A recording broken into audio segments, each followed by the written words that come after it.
Welcome, everybody, to the 2023 American League Division Series on FS1, presented by Booking.com. The familiar ruckus crowd at Minute Maid Park in Houston, where the reigning World Series champions get set to defend their title. The champions of the American League West, Houston Astros, square off with the AL Central champion, Minnesota Twins. Inside the broadcast booth, Adam Amin, surrounded by a couple of World Series champions, Adam Wainwright and A.J. Pierzynski. Adam, you were talking to me about this Minnesota Twins team. They finally snapped their long playoff losing streak. They win back-to-back games in tight, contested fashion against the Toronto Blue Jays to get here. And they're excited, and they should be. Their fan base went crazy the other day for that big win, and they're here today. They have nothing to lose. They got a chip on their shoulder. They want to prove that they belong here, and I think they're ready for this challenge. Now, you use the word dangerous to describe this Minnesota team, and you think the veterans are some of the reason why this team could be dangerous. I love a couple of the core leaders on that team. You got Sonny Gray, you got Carlos Correa, two proven winners, guys who've been through it, but also they teamed up to make some incredible plays the other day that may have swayed that whole series. Carlos Correa in particular, they wanted to bring him back to Minnesota because of high IQ plays like this and the athletic plays that he can bring. This play should bring back shades of Derek Jeter. This was such a heady play and an incredible throw on the run. And then you got Sonny Gray right here. They teamed up right there. They had a plan going into that game that if they got into this situation, they knew exactly what to do, and he executed it perfectly. And Carlos Correa, of course, an incredible playoff resume with these Houston Astros. Now he gets to face his former team in the postseason. Correa's obviously gone, but the core of this Houston Astro team that has been to several World Series and ALCSs, they're still here. Well, the core four was the Yankees forever. Now it's the Houston Astros. Altuve, Bregman, Yordan Alvarez, and Kyle Tucker. The righties started off, but then these two lefties, they come in and clean them up. Yordan Alvarez, Kyle Tucker, two of the best hitters in all of baseball. They hit for power, they drive in big runs, and they get hits when the Houston Astros need them. Kyle Tucker led the league in RBIs this year. The first two get on base, and then the two lefties drive them in. It is an incredible way, if you're an opposing pitcher, to have to start any game. And the Minnesota Twins are one of the best pitching staffs in all of baseball this year, but this is who Bailey Ober will have to face to start off his playoff career in the big leagues. He gets the opportunity in Game 1. It is his playoff debut. What a juxtaposition, because you go to the other side, it's the former Astro back with the Astros, Justin Verlander. Only Andy Pettitte has made more starts in Major League Baseball playoff history. Tom Verducci is down on the field with more. Tom? Thanks, Adam. Well, he has called it like my summer studying abroad. Justin Verlander pitched the first 4 months with the Mets before he was traded back to the Astros. Now today, at the age of 40, he's the third oldest pitcher to take the ball for a Game 1. It's his 13th Game 1 assignment, the most of all time. 6 of those for the Astros, in which he is undefeated. He is a true #1 starter, getting the ball again in Game 1. He is back home in a familiar place. Adam? The Virginia native, the 9-time All-Star, the 2-time World Series winner, the 3-time Cy Young Award winner, including last season en route to a World Series with these Houston Astros. He once again takes the ball to start off a series in the postseason.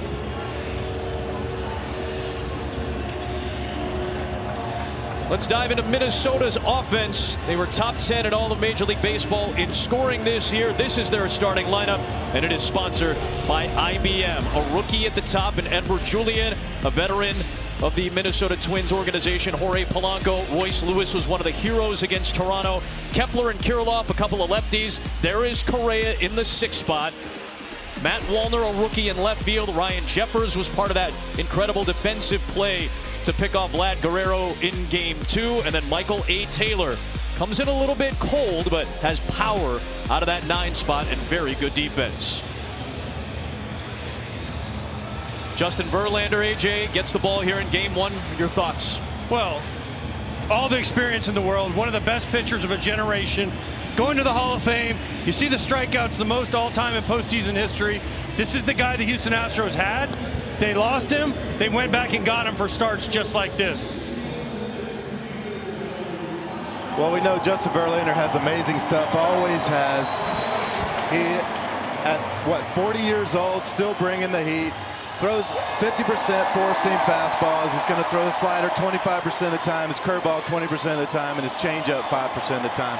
But he's a guy who can make all those in any count, in any situation, and he's the ultimate pitcher and the ultimate big game pitcher.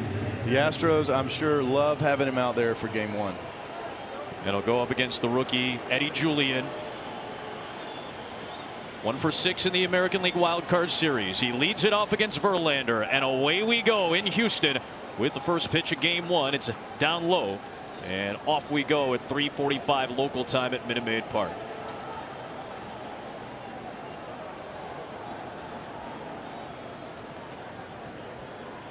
Not sure what the delay was for. They had some issue out in left center field that the second base umpire and crew chief Bill Miller was pointing out. Back and ready to go for a 1-0 to Julian.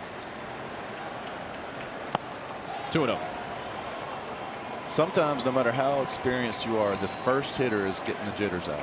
You know, it just is. And he's been in this situation more than anyone in history almost. But, you know, the first couple pitches. Home with a 2-0. And a big cut from Julian, 2-1.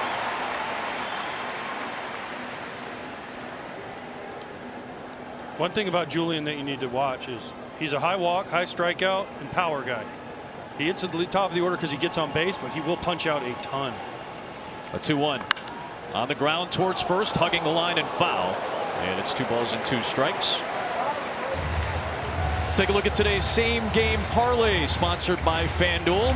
Correa and Bregman right in the thick of things. We expect that to be the case throughout this series. Former teammates that played on that left side together. Watch out for left field here with Julian. He can really drive the ball to left field. He's dangerous over there. 16 home runs this season as a rookie.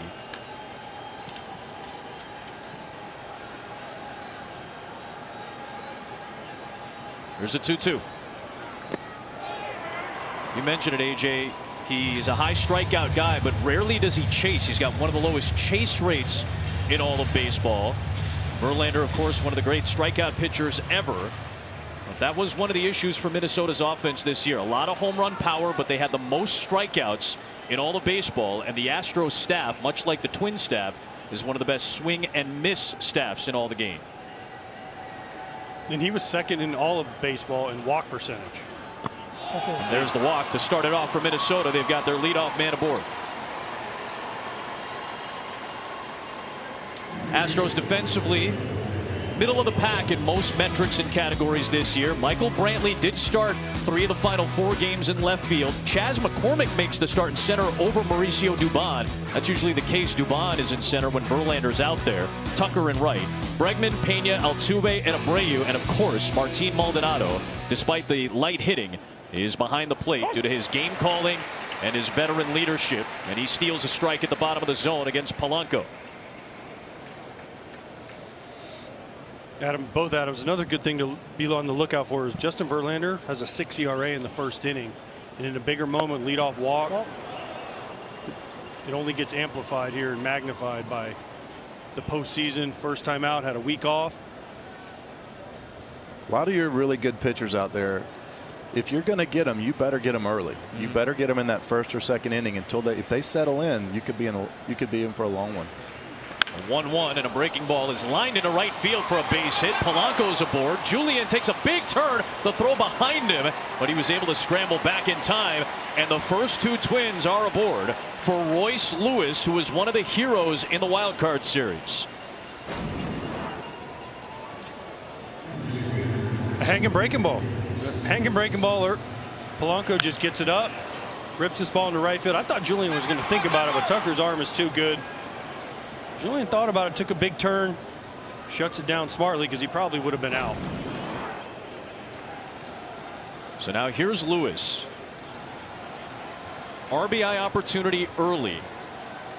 What a story he's been since August the 23rd. 4 grand slams. Obviously 2 men on base here. He took a home run cut right there. In his first 2 postseason plate appearances, hit home runs.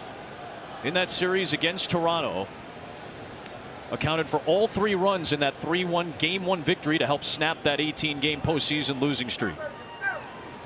A guy who was the #1 pick back in 2017 has dealt with multiple ACL injuries, comes into the postseason with a nagging left hamstring injury. He didn't play for the final week plus of the season after Minnesota had clinched the AL Central. He is not running at 100% just yet. But he's ahead of the count. 2 balls and a strike with 2 men on base to start. Wayno, do you see the same thing I see? Verlander doesn't look comfortable. He's kind of twitching around. He's not getting the ball and throwing it. There's a lot of walking around, a lot of moving around. It's usually the sign you're not feeling exactly what you are supposed to feel like. Yeah, and he's going to have to figure out these breaking balls. And sometimes that happens in the second, third innings and not in the first. But you can tell he's not comfortable with his command on any of those breaking balls just yet, slider or curveball. There's a 2-1. Foul back in our direction, and it's 2-2 on Lewis. Good thing about his stuff, though, I mean, you know, having 2 great breaking balls like he has, different shapes, different speeds, usually one of those is going to fall into place really soon. So a guy like him, he's going to fall. I mean, he's going to get it worked out here in just a second. I guarantee it. Let's see if he goes to the slider. That was his best put-away pitch this season. 2 on, 2 out. Goes with the fastball, bounce to short, glove by Pena. Altuve the relay, double play. 2 down, on to third goes Julian.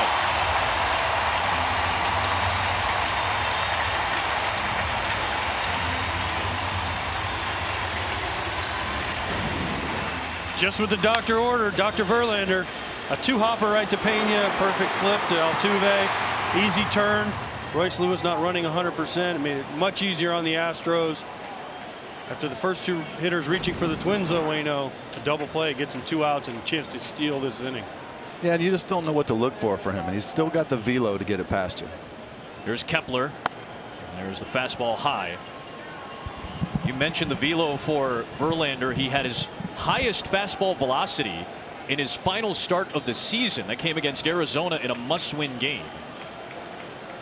Facing the lefty Kepler, who's had a resurgent season after what has essentially turned out to be a 2.5-year slump. I don't know if he always does this, but notice he's pitching out of the windup with the runner on third. You could tell maybe it was out of the stretch where he wasn't feeling very comfortable. Maybe he's going back to the windup. He might do this every time there's a run on third. We were talking about this. He had 1 pitch clock violation. It was late in the year while he was working out of the windup with J.P. Crawford of Seattle on third base. You can see him paying attention to Julian. The 2-0. Inside. Inside, according to home plate umpire Brian Knight. 3-0 on Kepler with Kirilloff waiting on deck.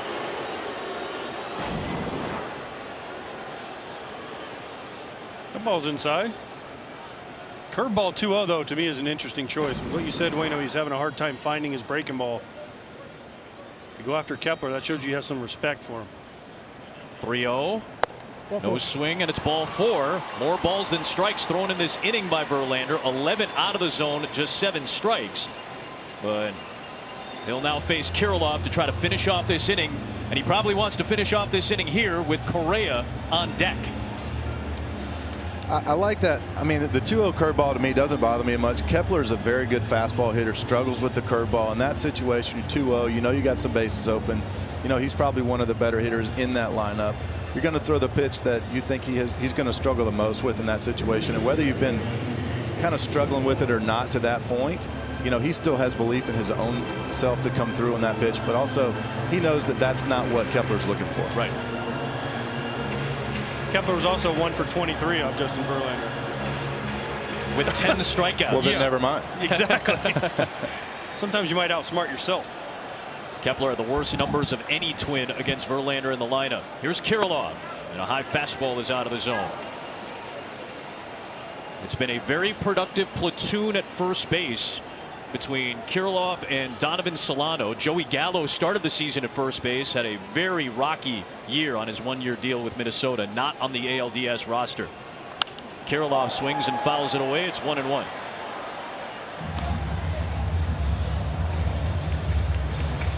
Rocco Baldelli, 42 years of age, from Rhode Island, has faith in this team, has faith in this pitching staff, and believes there's enough here to make a push against the reigning world champs. A 1-1. 2 balls and a strike. Verlander behind again. Just cannot find the command. The stuff is there. The ball's breaking. It's just not where he wants it to go.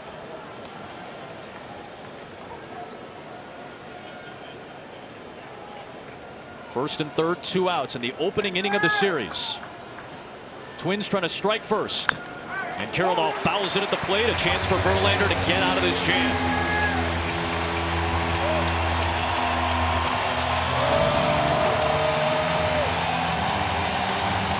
Two different sliders. That one starts as a ball. You see Kirilloff lays off it. This one starts more of a strike, and that's why he gets a swing. He's got to start it as a strike to get him to swing. If he starts it as a ball, the Twins will not chase. They pick lanes and they stay in their lane most of the time. Back up the middle. Peña's there. And Verlander shakes out of the jam in the first.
Astros, yet again, despite injuries, despite some up and down seasons by some of their stars, they still finish top 5 in baseball at over 5 runs per game. This is their starting lineup, sponsored by IBM, and so many familiar names. Altuve, Bregman, Alvarez, and Tucker.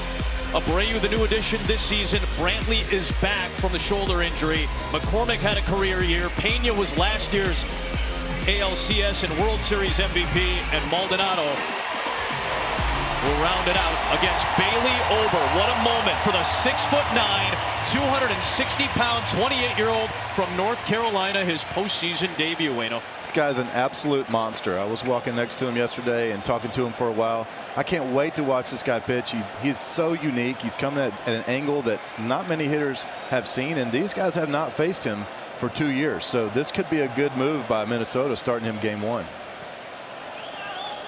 Pablo Lopez and Sonny Gray, their aces, got them through the wild card series. Ober deals to Altuve, who launches the first pitch deep to left field. A familiar sight. 1-0 to the Crawford boxes.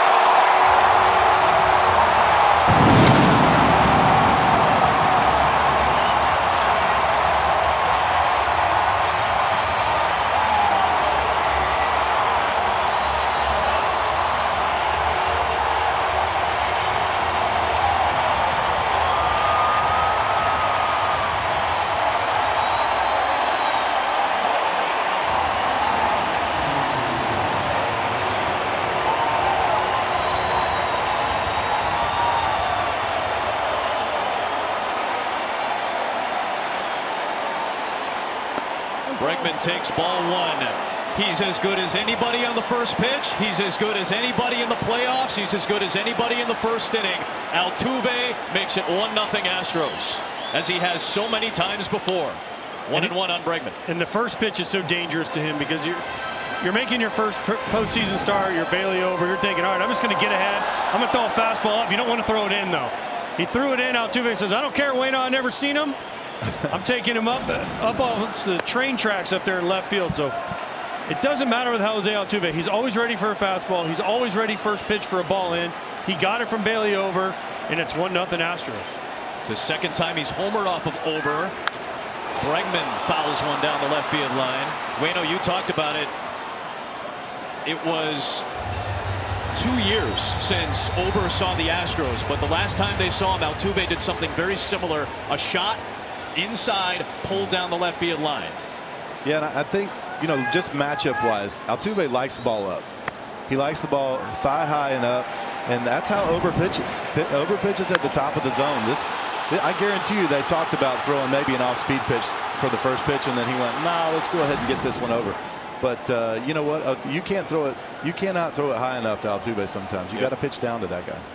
Payoff to Bregman is lifted in the air to left. Out is Correa, in is Wallner. It'll be Correa for out number one.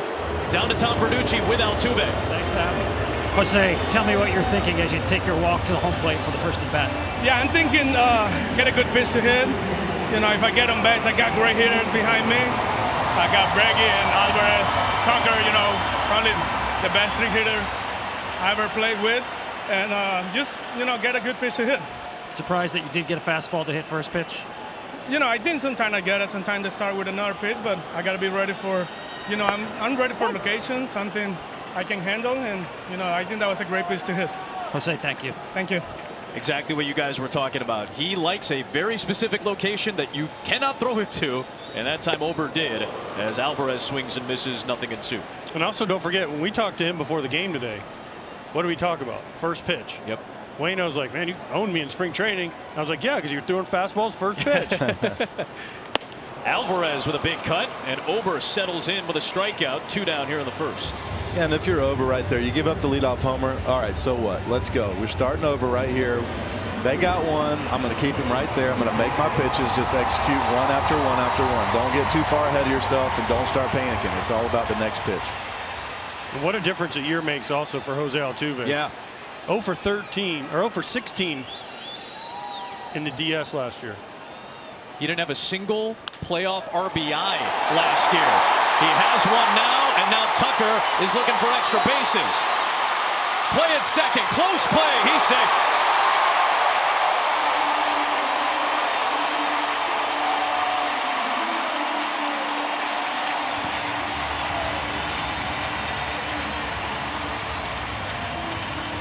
Rocco Baldelli considering a challenge. He's going to opt against it as Tucker, like Altuve, gets an extra base hit on the first pitch. Close play at second with Correa applying the tag. He's in. Good slide by Tucker. Slides inside. We showed the home run on the first pitch fastball from Altuve. The next 3 hitters, he's gone off speed. Tucker, smart hitter, sitting there watching the last 2 hitters. He gets a first pitch off speed, hits it down the line for a double. Jose Abreu takes ball 1. Abreu has seen a lot of the Minnesota Twins going back to his long tenure with the Chicago White Sox. He won AL MVP in 2020. His first year with Houston.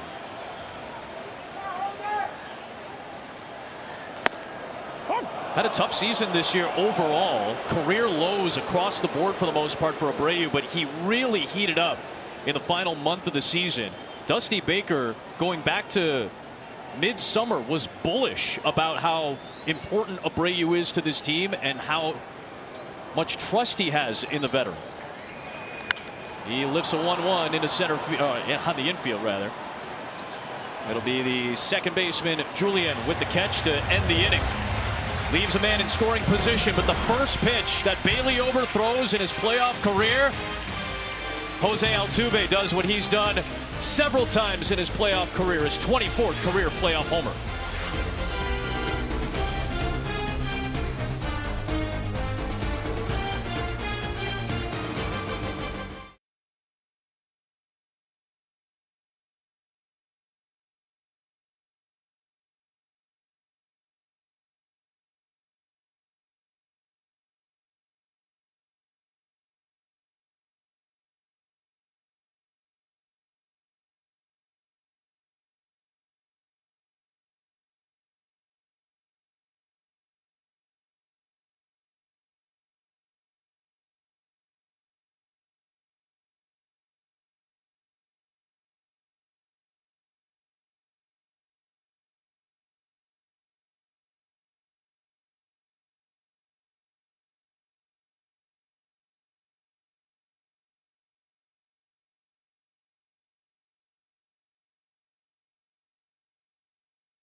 returns for playoff baseball in Houston. It's Carlos Correa leading it off for the Twins in the second.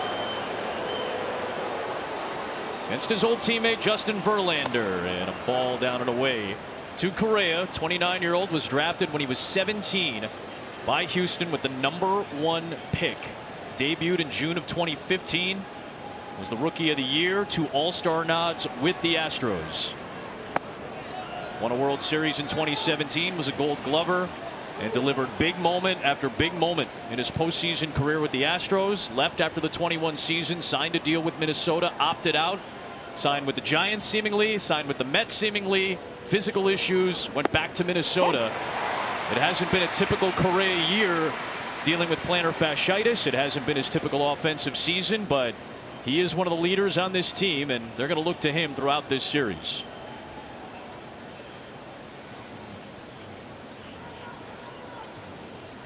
Here's a 2-1. Ball low. 3 balls and a strike to Correa. I was real interested to see what kind of reception he was going to get here. I know he's played in Houston before, but playoffs are a different animal. It wasn't the warm and fuzzy. There were some sprinkled in boos more there. boos, yeah. When they first announced the starting lineups, it was a little bit more positive, but now that the game has started and the Astros have a 1-0 lead, you're right, AJ, it was a little more lukewarm.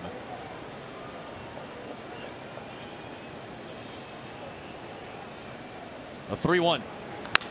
Back up the middle. Altuve to his right. Can't get it, nor can Pena. Correa takes a big turn, but he'll stay at first base with a leadoff single.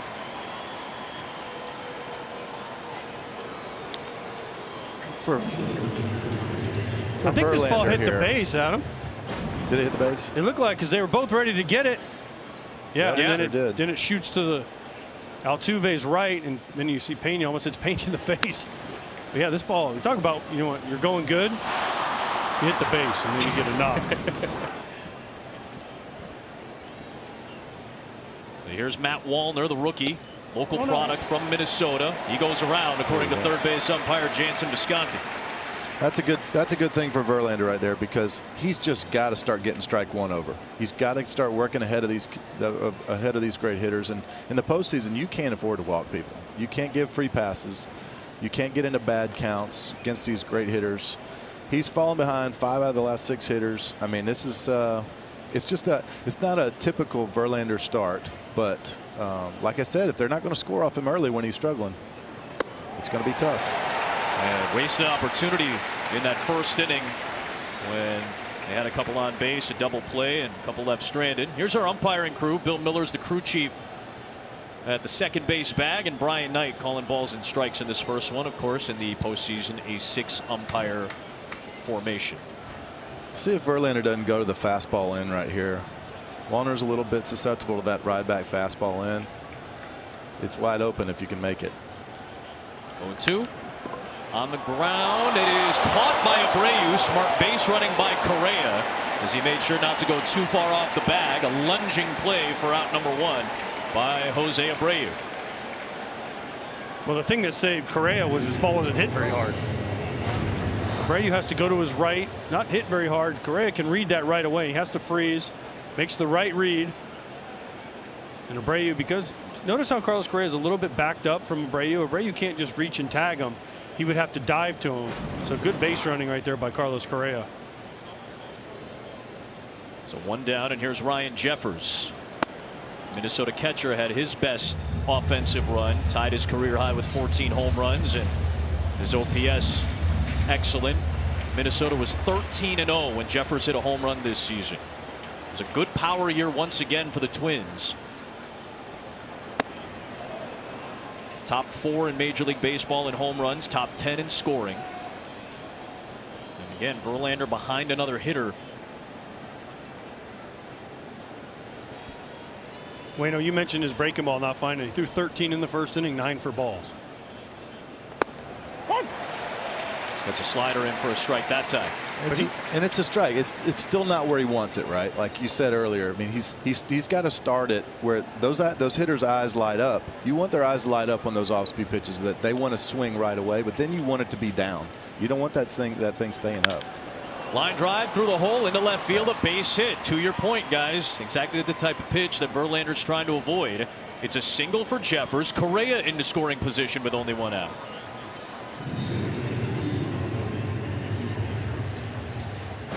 This is what we're talking about. You watch where Maldonado's glove is. It's there. Now watch where this ball ends up to Jeffers.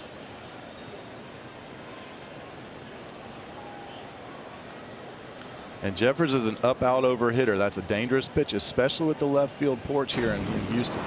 But that's what we're talking about, missing location, especially with the breaking ball. And if you're going to throw a breaking ball, you don't want to miss up. Michael A. Taylor to short. Could be two again. Pena, Altuve, Abreu. Back-to-back innings with a double play behind Verlander. And the Twins unable to get anything done with the traffic on the base paths.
Heaters in the middle of the plate. Yeah, the fastball for the first, and I think he got him on the first fastball.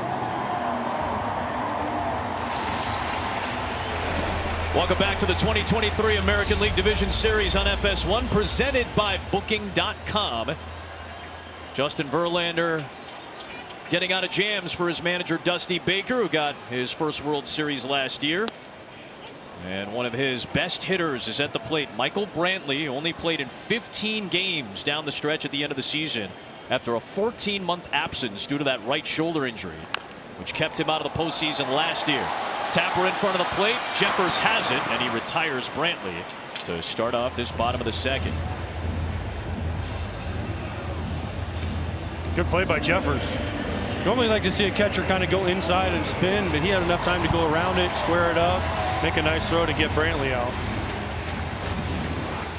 Normally you want to go inside on this ball, but he grounds it, gets his feet set, makes a perfect throw. That play's not as easy as he made that look. McCormick takes ball one.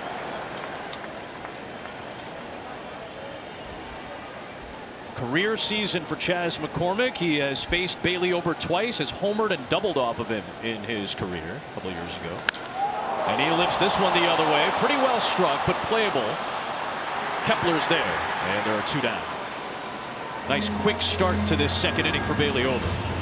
Ober's going to offset that fastball that he likes to ride at the top of the zone with that really good changeup. He was on my scouting tape a lot this year. This guy attacks the zone, and he attacks it up in the upper part of the zone, which hitters don't see a whole lot of, especially consistently as many times as he does it. But he'll throw that changeup up there too effectively also. It's funky, man. He's so tall, and he's such a big human, but he still comes at kind of a funky angle. Here's Jeremy Pena, last year's playoff hero.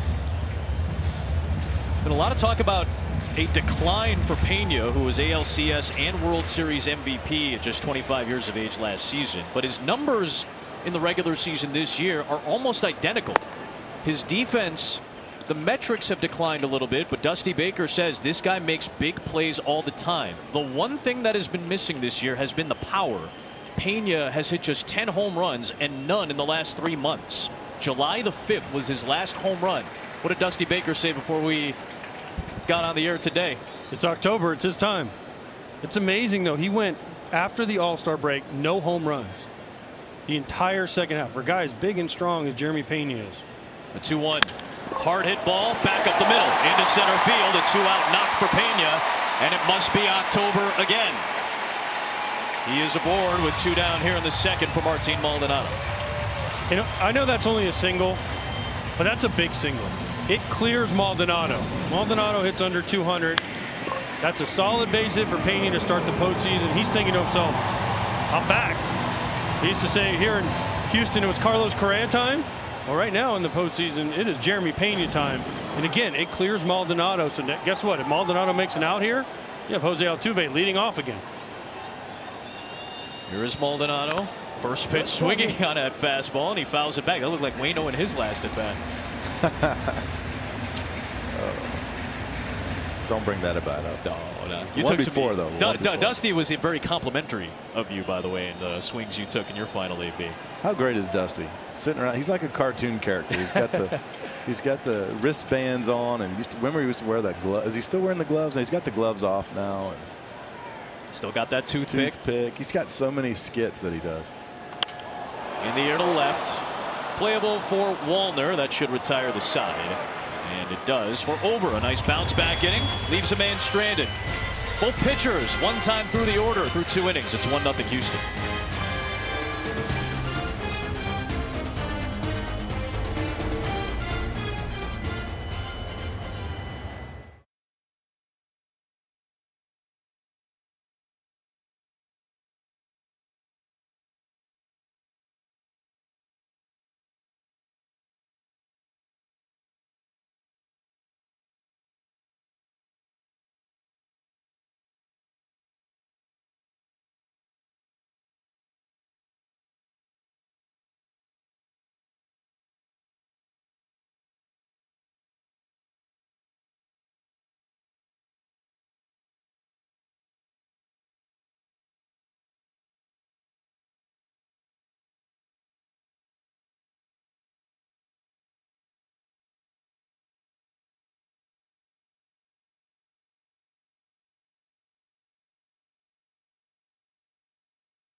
Wear what the players are wearing on field during the postseason. Check out the largest selection of authentic jerseys, caps, t-shirts, maybe space helmets, and fake hair, and more at MLBshop.com.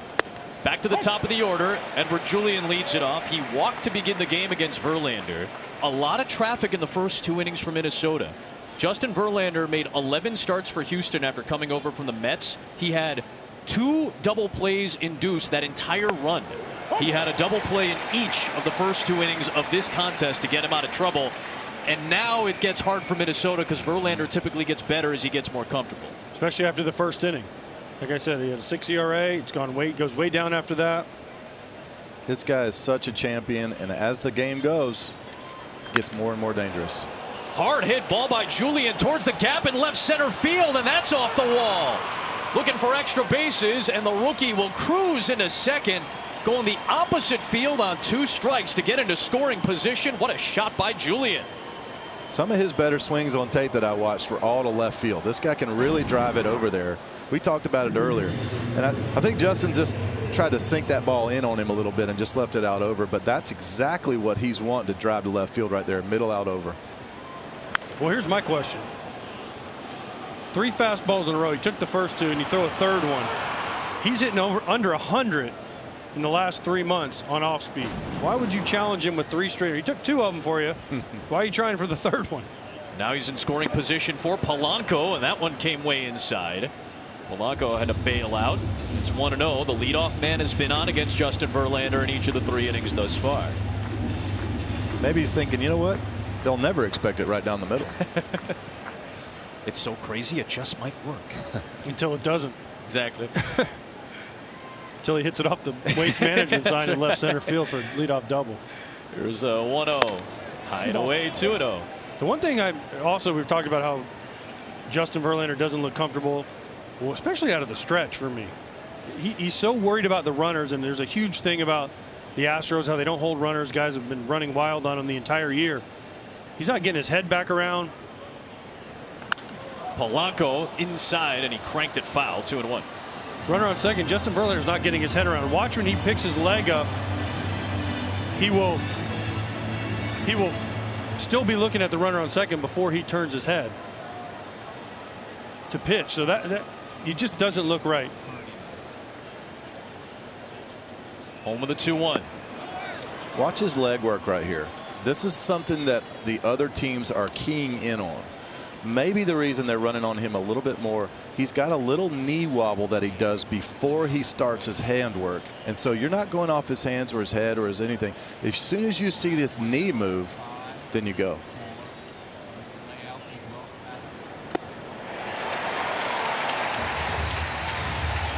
Joe, John, Ken, thanks so much. We welcome those of you who just watched the Texas Rangers go on the road against the #1 seed and take down the Orioles for a 1-0 series lead. We're in Houston at Minute Maid Park, where the reigning World Series champion Houston Astros have a 1-0 lead on the AL Central champs Minnesota Twins. Twins have had traffic in every inning against Justin Verlander. 2 double plays in the first 2 frames to get out of those jams. Big cut by Polanco, and after being down 3-1 in the count, Verlander comes back with his first strikeout of the day. Adam Amin, AJ Pierzynski, Adam Wainwright, Tom Verducci with you. Here's what you missed so far. Verlander got out of the jam in the first, and then Jose Altuve came up against Bailey Ober, making his postseason debut, cranked the first pitch he saw into left field for a 1-0 lead. Those 2 double plays, huge to get out of the first 2 innings. This third frame started off with an Edward Julian double to left center. Polanco just struck out, and now Royce Lewis is ahead of the count 1-0. Verlander has been behind most of the hitters that he has faced thus far, but has been getting out of those jams.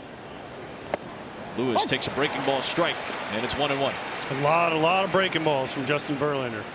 He tried the 3 fastballs to Edward Julian, and he hit one off the left center field wall. And since then, 3-1 to Polanco, breaking ball. 3-2 to Polanco, breaking ball for the strikeout. Then he's thrown Lewis 2 breaking balls. I don't think that he trusts his fastball at this point yet. Those last 4 breaking balls, though, very sharp.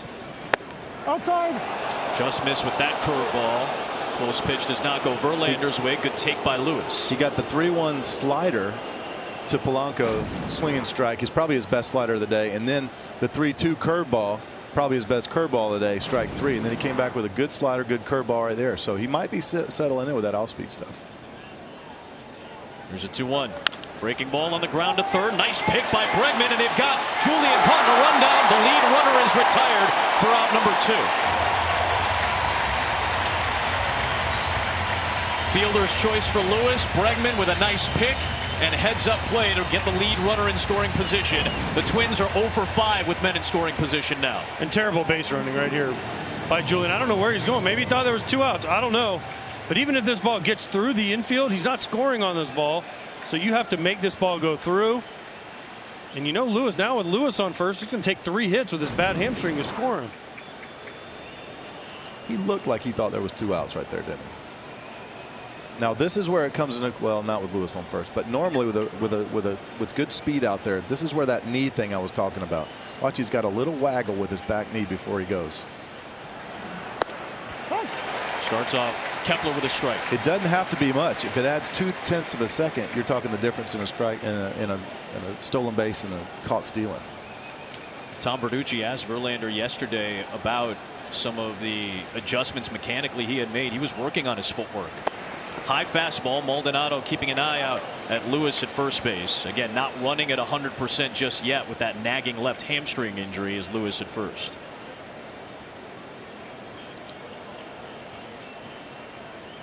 Well, that's why the base running by Julian was so big. Because with Lewis with the hamstring, he can't steal. He's not going to steal. Rocco Baldelli said he tells him not even to run full speed. And then you have a runner in scoring position if you're Julian, but instead now you have Lewis on first, and it's going to take probably at least 2 hits to score him. And now Verlander a strike away from getting out of yet another inning when the leadoff man reached. A 1-2. In the dirt, Maldonado's there.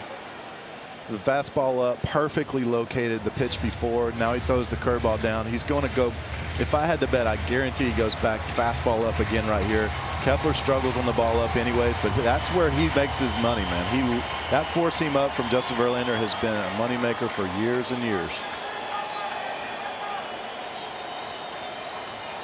See, you just told him he's scooting off the plate a little bit. He's cheating in.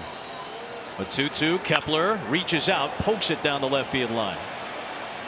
Yeah, see, that's good catching right there. That's a veteran catcher telling his veteran pitcher, hey, pay attention. This guy just moved off the plate. He was thinking like I was thinking. He goes, all right, he's going to try to dot that fastball up and in again. And they saw him move off the plate. They go change up down and away. That's a good sequence right there.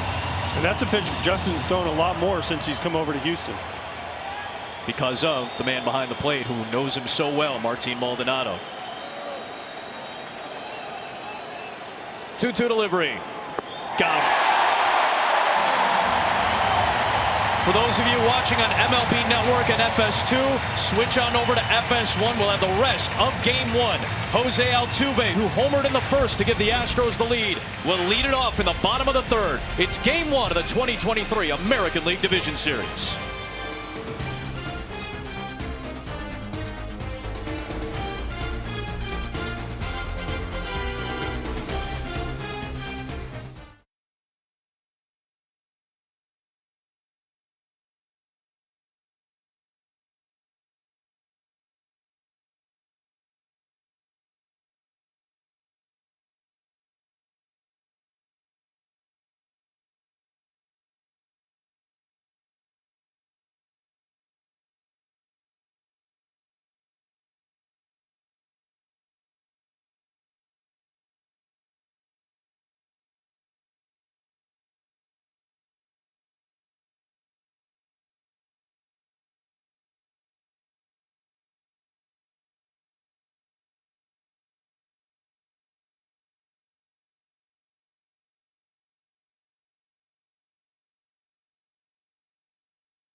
This time Jose Altuve takes a changeup strike after he took a first pitch fastball in the first inning and launched it to the Crawford boxes. His 13th career leadoff homer on the first pitch.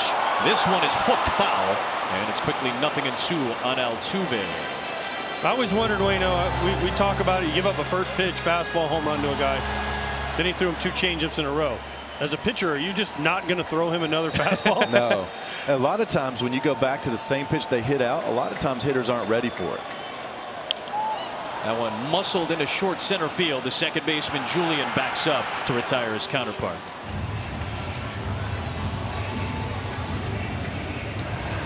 So Bailey Ober closing in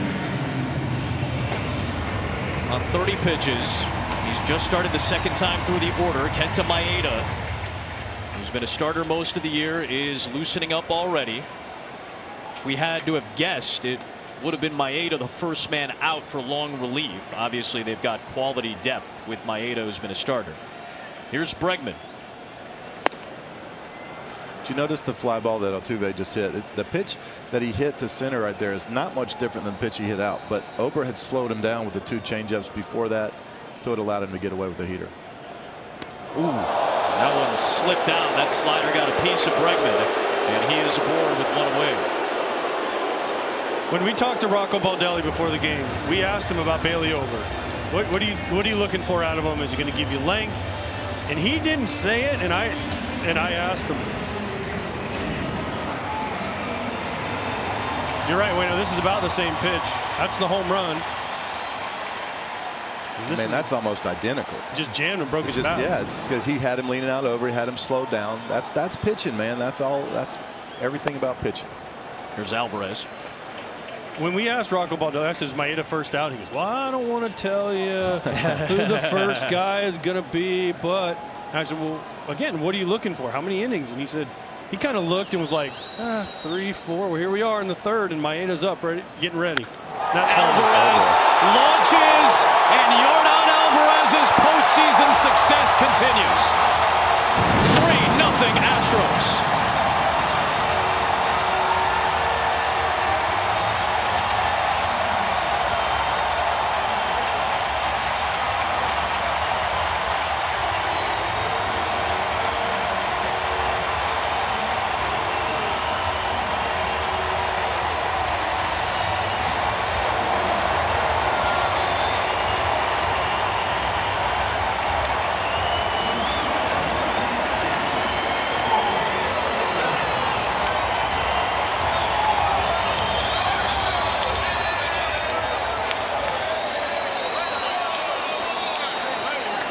He almost single-handedly won the division series last year against Seattle.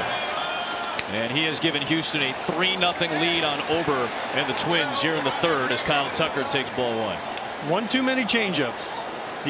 We've been talking about him throwing changeups. First at bat to Alvarez, changeups early in the count, blew him away. With 2 strikes, strike him out. Changeup right there. Alvarez does not miss it. That ball was smush. Didn't it look like he was timed up for that? He was just on his heels waiting for that changeup that whole at bat, wasn't he? He was 100%. He's smart.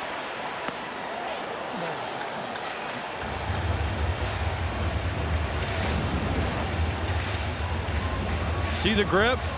It's up right down the middle. And Alvarez knew it as soon as he let the bat go. Yeah, he did. Tucker ahead of the count, flips it foul, 2-1.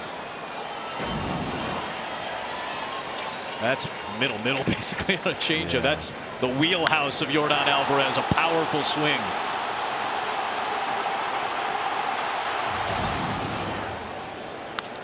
Down the right field line, hooked foul. And I'll tell you, he hits the changeup well. Yeah, he hits just about every pitch well. But he hits a changeup and a slider really well. He struggles with a curveball a little bit. That's probably his weakest pitch. But he hits that changeup really, really well. If you got to throw the fastball, you got to elevate it like he did that first at bat. Oh no! And you look at Yordan's numbers against most pitches. You mentioned the curveball being kind of the outlier, but he's got the best slugging percentage against non-fastballs the last 2 years in this game. And this is with him having a tougher season this year dealing with injury. Payoff pitch to Tucker. Oh, nice pitch. A changeup that time by Ober had Tucker out in front. And he gets his second strikeout. A lot of changeups from Ober. A lot of off-speed pitches, a lot of changeups. And these Astros are veteran guys. We showed the graphics on how many games the first 4 hitters had in the postseason. That's a good changeup. And the reason that changeup is good, it was in. So Tucker sees it out of the hand, and he's thinking, oh, fastball in. Now, he didn't mean to throw it there, but it's effective if you can do it. Here's Abreu taking strike 1 on a fastball. But these Astros hitters, they talk, right? They talk about what they're seeing, how he's pitching them. Alex Cintron, their hitting coach, they're in there talking about these things. And every at bat, they come in and say, all right, what did he throw you? He threw me, changeup, curveball. You see Alvarez like, making hand motions. These guys are talking constantly because they've been together for so long. There's Alex Cintron. He and Troy Snitker, Jason Kansman. This is a very good hitting staff. Again, another strong season. Top 5 in OPS and the 3rd fewest strikeouts in baseball. Ober spikes a slider. It's 1-2. And I would be absolutely shocked if Bailey Ober isn't done after this inning. Yep. With Maeda hot, he's a starter. It just all adds up. Yep. To Kenta Maeda being in after this hitter, or after this inning is finished. Sorry. Kenta with a lot of playoff experience too. He's really nasty out of the bullpen too. Yep. But you also, him being a starter for most of the year, you don't like getting him up, getting him hot, and then not putting him in the game. Yeah. You don't want to have him get up, get hot, and then sit. A 1-2. And slider tails away from Abreu. Bailey Ober, one of the tallest starting pitchers in postseason history at 6'9". Shuttled between AAA and the big leagues this year. Jams Abreu, hits one on the ground to third for Polanco. That'll retire the side, but not before another Astros home run. And another one off the bat of a familiar face. Altuve in the first, Alvarez in the third.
Rocco Baldelli, Rocco Verlander giving you guys 53% breaking balls. You've had traffic. What do you need to do to break through? Yeah, I've been pleased with our at-bats so far. We've had guys out there. We've had some good swings. We've had some good at-bats as a whole. We just haven't been able to get the hit when the guys are, standing in scoring position. But overall, if we can continue that, I think we'll be in a good spot. Rocco, you have a few young players playing in their first road postseason game. I don't see a lot of young guys bouncing around the room. What do you see? You know what? I see some guys that are pretty comfortable and relaxed. Like I said, in general, they've handled everything great to this point. Regular season, the first series that we played, it is different from being at home on the road right now. This environment will get loud, but truthfully, they've been very good all the way around. Rocco, thanks for your time. Thank you, Tom. Thanks, Tom. Alex Kirilloff flips one out to short right. Altuve is there to retire Kirilloff. One away here in the fourth. That'll bring up Correa. And Rocco made the point, the swings are good. There's some hard hit balls off of Verlander, but a lot of them are getting punched to the ground, and some really good defense behind him on the infield. Well, just the 2 double plays kill you. First and second, no outs. Royce Lewis, who was the hottest guy on the planet, and he hits into a double play, and then the next inning you get another double play, and that's something Verlander hasn't done. He's more of a fly ball guy. Ooh, he fools Correa with a curveball. Correa's a guy that you have to pitch in sometimes. You can't let him hang out over the plate. He gets too comfortable out there. He can really drive a ball. Justin knows that. He's played with him for a while, so he knows that. 0-1 to Correa. Busted him inside with that fastball, Wayno. What was I saying? Justin knows, man. This guy's a brilliant pitcher. He really understands the game. He understands what the hitter's trying to accomplish. He's very prepared when he goes out there, and he knows his game too. So it all matches up really well when he gets out there. So would you go in or would you go breaking ball here? Well, you've got him sped up in now. You can do either. You got to keep chasing him in, or you can get him down and away. Maldonado sets up away. Yeah, that's where it lands, but out of the zone. 1-2. I would have gone in. Yeah, you definitely would have gotten the strikeout when you go in out of there. I will say this, though. That was probably the tightest, sharpest slider that Verlander has thrown through three plus innings so far. He gets that about 3-4 more inches towards the plate. That's a swing and miss. 1-2. There's the fastball, just low. And at the end of that last inning, we saw his best curveballs probably of this start. He got a couple of strikeouts to end the third on a couple of curves. Well, he wanted both those pitches. Maldonado definitely. Those are 2 sliders that were thrown about as good as you could get. And Correa spit on both of them.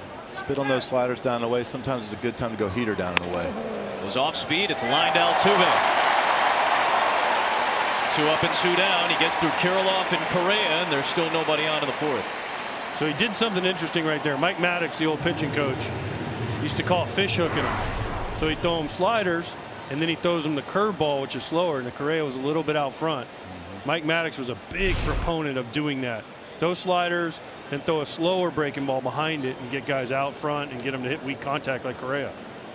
Wallner takes a big curveball for a strike. That curve is starting to look much sharper now for Verlander. Now it's 4 straight batters that he's thrown strike 1 to after he was getting behind most of the batters the first time through the order. In strike 1 breaking balls, you don't always need them to be bangers, right? They just need to be strikes. There's another breaking ball strike, another slider, 0-2. If you go up against Justin Verlander and you're sitting curveball, I'd be very, very surprised. So you throw a strike curveball, it pops out of his hand, you're going to back off right away almost all the time. So strike curveballs, they don't need to be hanging at the bottom of the zone for strike 1. Now, after the first pitch, maybe so, but not that first one. Chance for his first 1-2-3 inning of the day in the fourth. 0-2 to Wallner.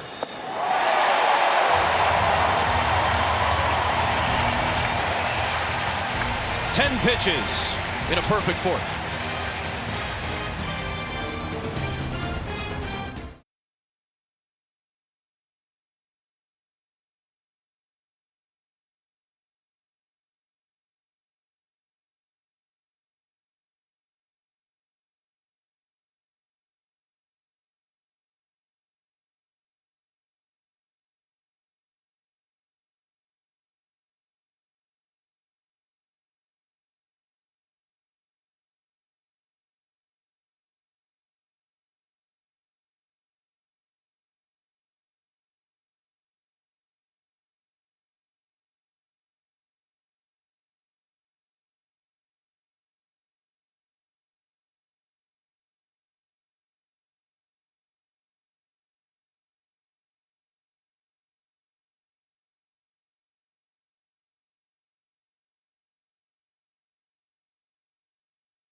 So Minnesota, which had a fabulous effort from their bullpen in the 2 games against Toronto, will turn to their bullpen here after Bailey Ober in his playoff debut gives up 2 big swings. The Altuve solo shot in the first, the 2-run home run to Alvarez in the third. He's done after 43 pitches. Maeda, a starter all season, but this is a spot he's familiar with. He was often a reliever in the postseason with the Dodgers, and that's the role he's playing with the Twins. Outside. He'll deal with Brantley to start off this bottom of the 4th. The big pitch from Maeda, that's splitter. Well, splitter slider. He's definitely not a power pitcher. He's a strikeout guy, weak contact guy with off-speed pitches. But this is the script Rocco Baldelli had. Slicer from Brantley the other way. How many times have you seen that in Brantley's career? Just takes one the other way and serves it to left. He's aboard to lead off the 4th. This is what he does. He's a professional hitter. That's why he's in the lineup. Just gets a ball out over the plate and just splits where the shortstop normally would stand. The Twins had a mini shift on and just a line drive. Look at that, right where the shortstop was for 150 years until they moved him over. But okay, so when we talk again, we talked to Rocco Baldelli. He said, well, Ober's going to give us as much as he can. Remember, he's like, well, if we get to the 4th, I'm not going to tell you who's coming in. But you can kind of read the room and know Maeda's probably his first choice to come in. Scripted games in the playoffs we saw it with Toronto when Minnesota beat Toronto. Jose Barrios, 47 pitches. See ya. Hadn't given up anything. Now Ober gave up 3. I get it. 0-1 to McCormick's outside. It's just so hard to all the time. They might not talk about it. Might have been something they said, hey, Maeda's coming in the 4th, right? Or whenever it's his turn. But gosh, the team, I still am a big believer. And Wayne, tell me if I'm wrong. The team with the best starting pitching usually wins the series. Bouncing ball left side, charging Polanco. Only has 1 play to get McCormick at first. Brantley's in a scoring position with 1 down. No, you're not wrong. I mean, that's the key to baseball, right? I mean, I think all managers would tell you that they would love to have great starting pitching, and you know, I'd like to see our starting pitchers at the younger levels, at the A-ball, AA, AAA levels. I'd like to see those guys taking the ball, expecting to go deeper in the game. Also, you know, that you have to set that expectation early on in your career, so that you can live up to it later. You have to learn how to get through those late innings, and then you have to learn how to do it so then you can earn to do it. There's Jeremy Pena, who's got one of the 5 Astros hits, all from 5 different players so far. When I look at Ober's outing today, too, you know, it really for me, I throw Altuve's homer out. I mean, that's first pitch of the game, whatever, settling in. It comes down to the hit by pitch and the homer after. You know, he hit Bregman with the backup slider, and then he gives up the home run to Jordan Alvarez. If he gets out of that inning right there, let's say he rolls over Jordan Alvarez, he's coming out of there and everybody thinks he did a great job. And I don't know, Maeda's still probably in the game, don't you think?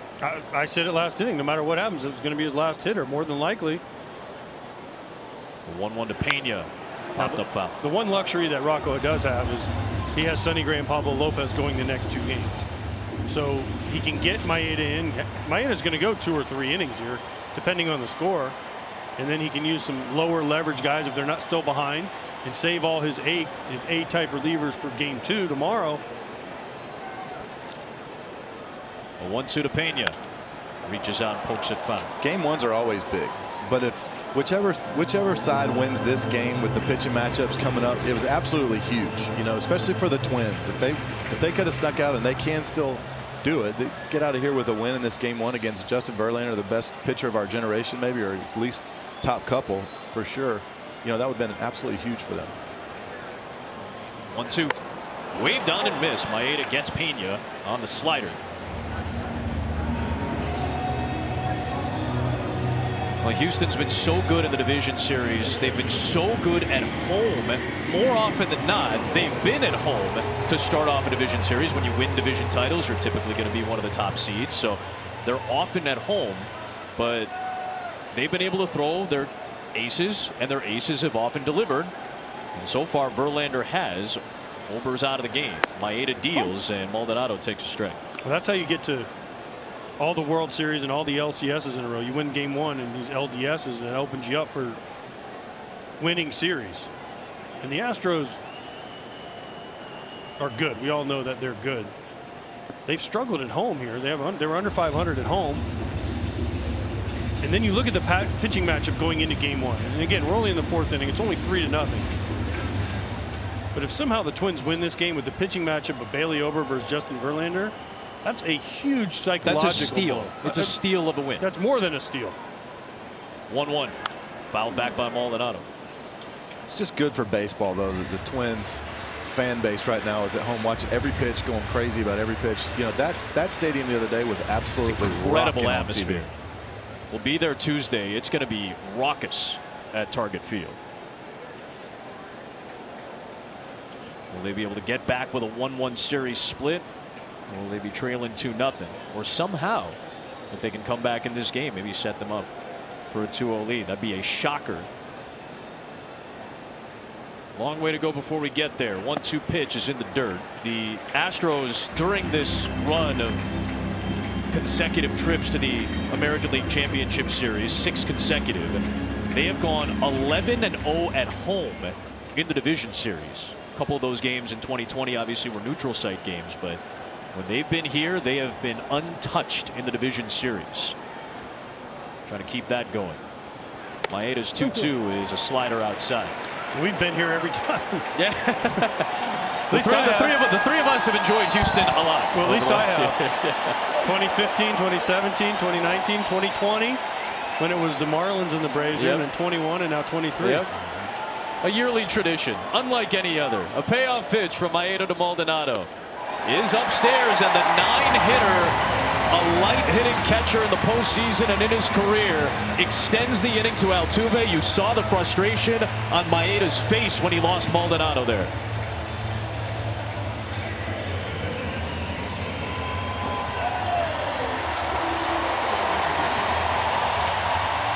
Here comes Pete Mackey with the interpreter as well to talk to Maeda, with Altuve coming up and 2 men on base.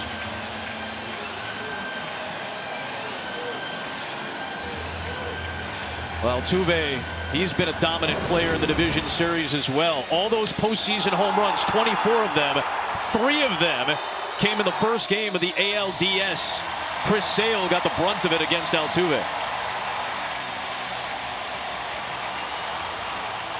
So what he does, he's the ultimate catalyst for this Astros team and lineup. It starts from the first pitch of the game. You better be ready. You better make a quality pitch. He just keeps pressure on you.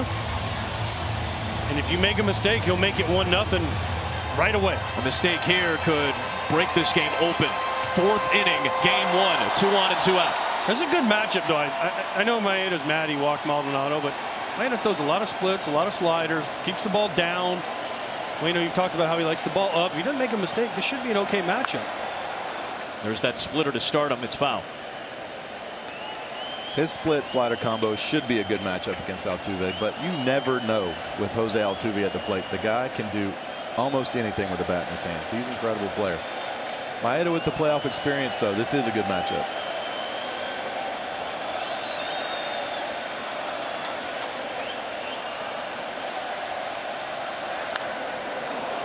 I'd like to know the over-under on spits from Jose Altuve per game. And if you'll notice, when he hits a home run, he spits immediately, just like that, as soon as he hits a home run every time. Let's call our friends at FanDuel and see what kind of parlay we can get on the spits. 33 years of age, from Venezuela, 8-time All-Star. Waits for an 0-2. Stays alive. That splitter is very much down, and Altuve's fighting him off. Let's see if Waino, if your feeling was right. Right there. Yep, there it was. Every time, buddy. Guys, I mean, it's like Michael Jordan with the tongue out when they dunk. You know, it's the little things like that you notice. Unfortunately, I've seen it in person a couple times in spring training. You know, you see it. As soon as you see the spit, you're like, oh crap, he spit on me. 2 on, 2 out. 0-2 pitch. 1-2. Yeah, that's a setup pitch there, right, Waino? That's a setup pitch. Now he's going to go slider away or split down. But that pitch right there was just to change his eye level, get him looking up, and we can go to something else. If he throws him a split, it's 1-2. If he throws him 3 more splits in the dirt, Altuve will swing and miss at one of them.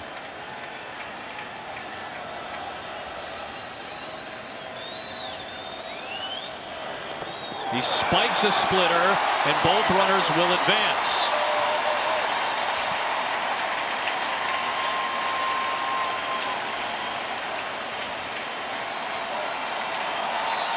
And now the pressure rises.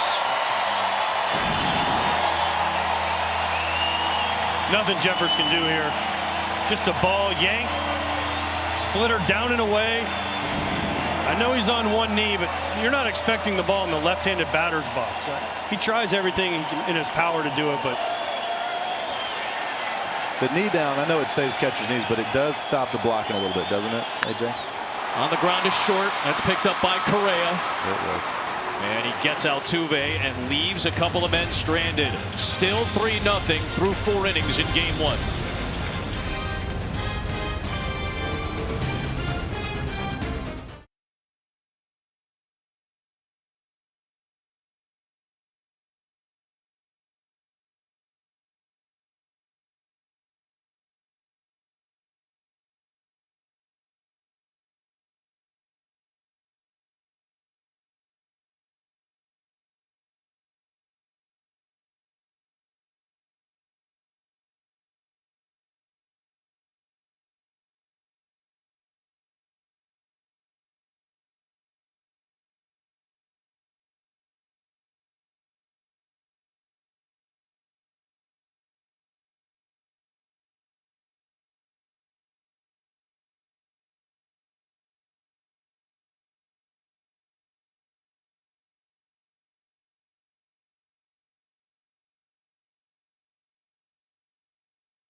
Dusty, you watched Justin Verlander pitch through a lot of traffic early, now 6 set down in a row. What adjustment did you see him make?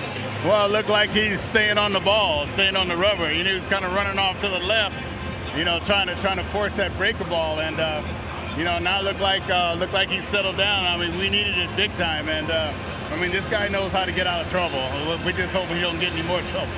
Well, Dusty, what's your trust factor in Justin as he pitches deep into a game, especially being stressed early tonight? Well, you know something, usually a great pitcher can get out of trouble 2 or 3 times, max. And so, my trust level's, tremendous when it comes to him. But, we got to watch him in these middle innings right here. And especially we've been off a while and our bullpen's fresh. And staying here. Good. And so our bullpen's fresh, so we got to kind of lean on that bullpen if it looks like he gets in and losing it or gets in any more trouble.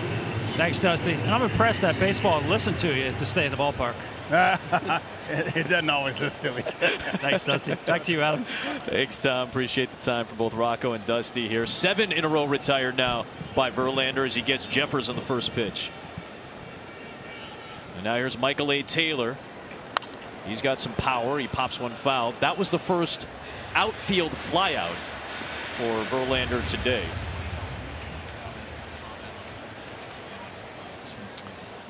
Usually you're looking at a starting pitcher. He can get out of 2 jams for sure. The 3's kind of iffy. You don't put him back out there for a 4th jam. A guy like Justin Verlander, maybe you do, but usually it's that 3rd jam that's the question mark. The first 2, you got the big adrenalines. You got to watch the fist pumps. You use your fist pumps up too early, that could get you in trouble. You have a quota of fist pumps. Yeah, those fist pumps can cost you, man. Also a reliever. I feel like coaches, managers make this mistake all the time. You bring a reliever in the game, he gets out of a huge jam, he goes off the field with the big fist pumps. Do not throw him back in that game. He's already kind of extended the emotion of his outing at that point. Mm-hmm. used up his adrenaline. That's it. 0-2 to Taylor. That one came up and in, and Taylor is aboard.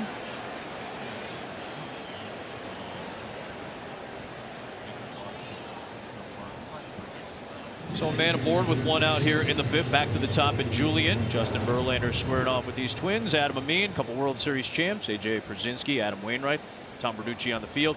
So, Wayno, your thoughts. Give me a little bit more on Verlander. He's 40 years old. You're pitching into your 40s. You understand what the toll of the game is like.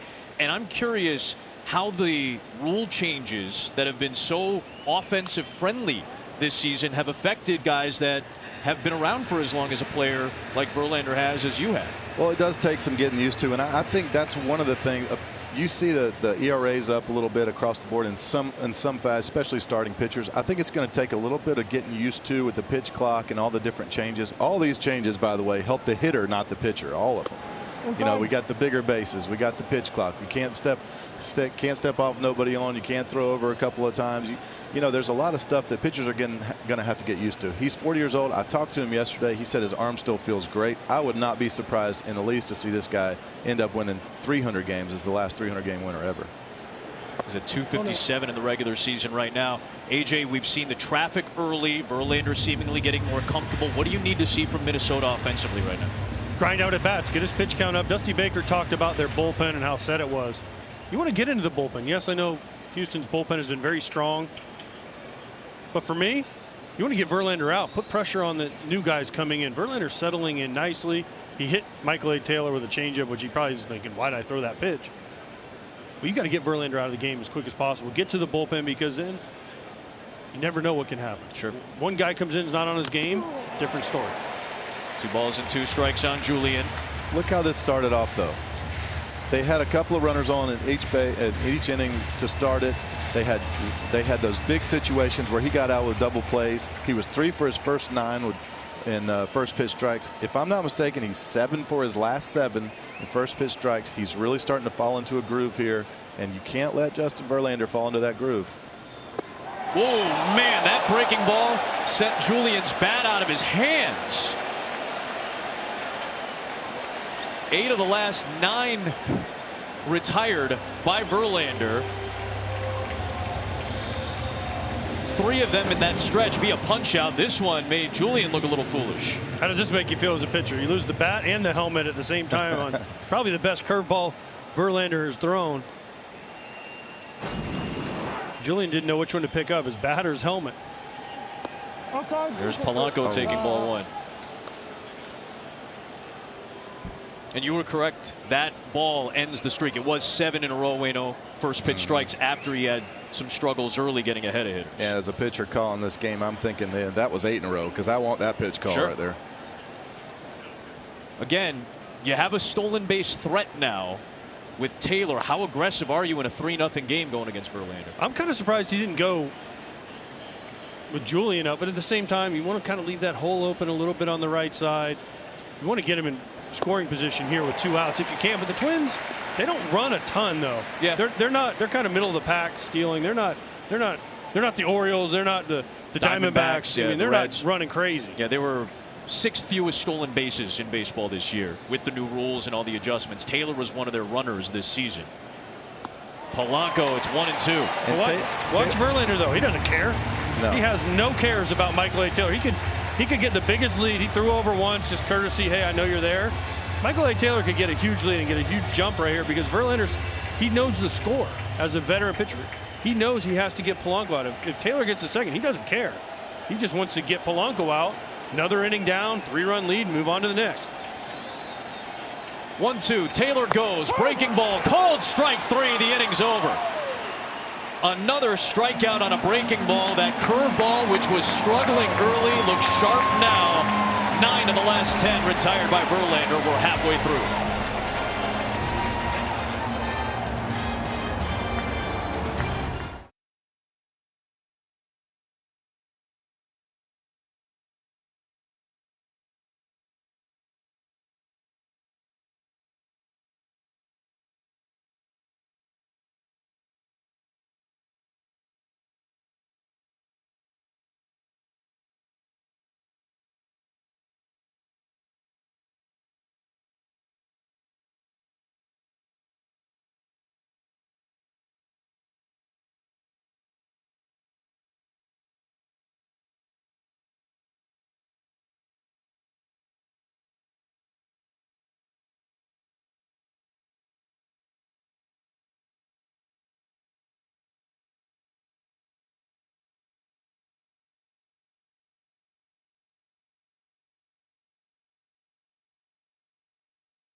was not it either. You know, that Customize your feed, get personalized stats, highlights, live streams. It's on the MLB app. Your home for postseason baseball. Maeda to Bregman. That one came inside, but seemingly went off the bat for a foul ball and a strike. hit the knob. You can kind of hear that pop off the wood. Yep, right off the bottom of the bat, off the knob. There was a time you would have sold that and dropped to the ground, rolled around a little bit, and then go on to first. But now there's replay. You might as well not even do it. Well, he wants a base hit. He just got one. So the leadoff man is on base for a third time in 5 innings for Houston.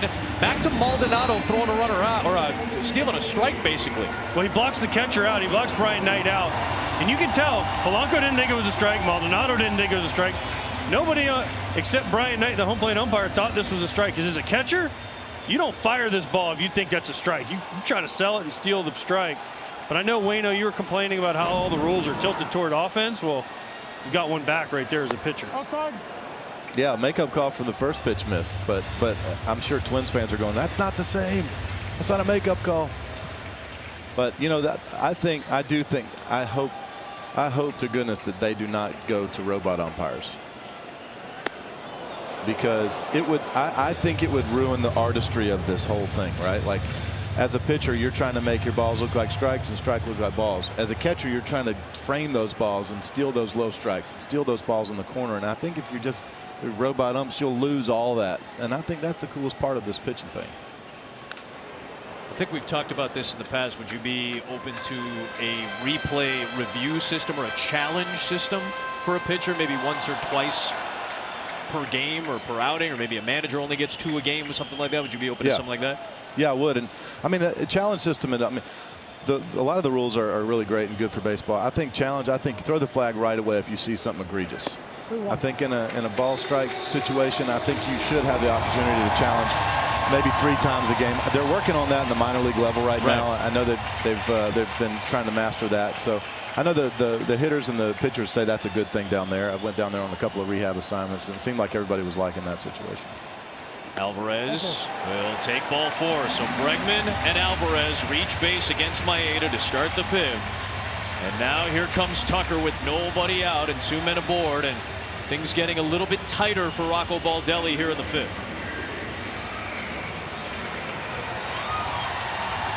This is where the Astros' experience and depth of their lineup comes into play, right? Bregman, leadoff single. You saw it right there, a 3-1 slider to Alvarez after the bat before. He hit a changeup in 400 feet to right. Now, guess what? Now you get the AL leader in RBIs. Outside. 112 for Tucker this season. 1 homer shy of a 30-30 campaign. The 30th home run still being petitioned. It was a triple and an error. Then it was an inside the park home run. Then it was a triple and a fielder's choice. Came on the final weekend of the season. He was trying like crazy to get that 30. He was. He wasn't. He was running through stop signs. Just 1 homer shy of what would have been a 30-30 season and a 3rd consecutive 30-homer campaign for Tucker, turning into one of the best players in baseball. Goes the other way. Great play by Polanco. That was a massive catch to make by Polanco at 3rd. Typically not the 3rd baseman. That would be Lewis. Polanco is there because of Lewis's injury. He may have just saved at least 1 run right there. This was a missile, and this is why. Listen, this is why Kyle Tucker led the league in RBIs. He also hit over 350 with runners in scoring position. He uses the whole field. We saw his first at bat. He rips a double down the right field line. He gets an off-speed pitch the other way and hammers it. What we thought was going down the left field line, and Polanco just snags it. There's Abreu, strike 1. Hey, Jay, what do you think about the next generation of hitters? I think the next generation of hitters is going to be able to beat these big shifts that we have on. And I know it's not as shifted as much as it used to be, but still, shortstop looks, second base is played up the middle almost every time with the right-hander up. Shortstop's played up the middle almost every time with the left-hander up. In the air, deep left field. Playable for Wallner towards the corner. That is down. It is going to score a run. Bregman is in. Alvarez stops at 2nd, and Jose Abreu makes it 4-0 Houston.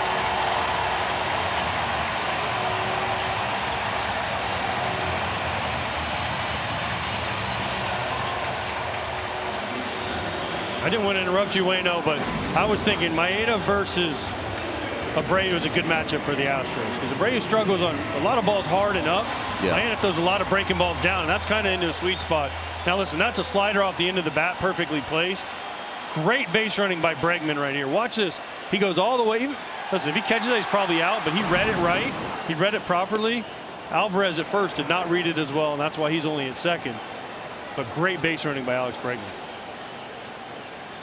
Not sure if Wallner got a great read off the bat of that off. Well, no, because okay, to left. Most teams, if we show where Wallner's standing, they put their left fielder at the cut where it juts out of the Crawford boxes out there. Now, right now, he's a little bit over from where he normally stands. But when Abreu was hitting, he was at the cut where it sticks out, right? Well, that's a long way to run because most teams would say, well, give up the single where he did and take away the ball in the gap to the 366 sign. Brantley pulls one foul.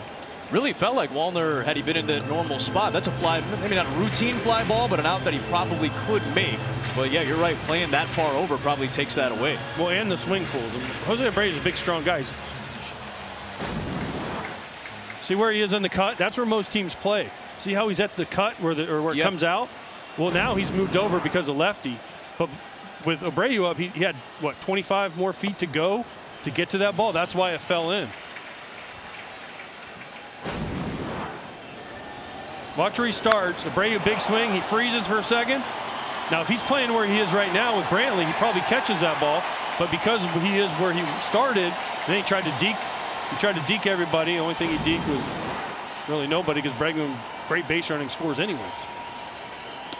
Nice backdoor slider to Brantley to strike him out looking. Maeda gets the second out of this fifth inning.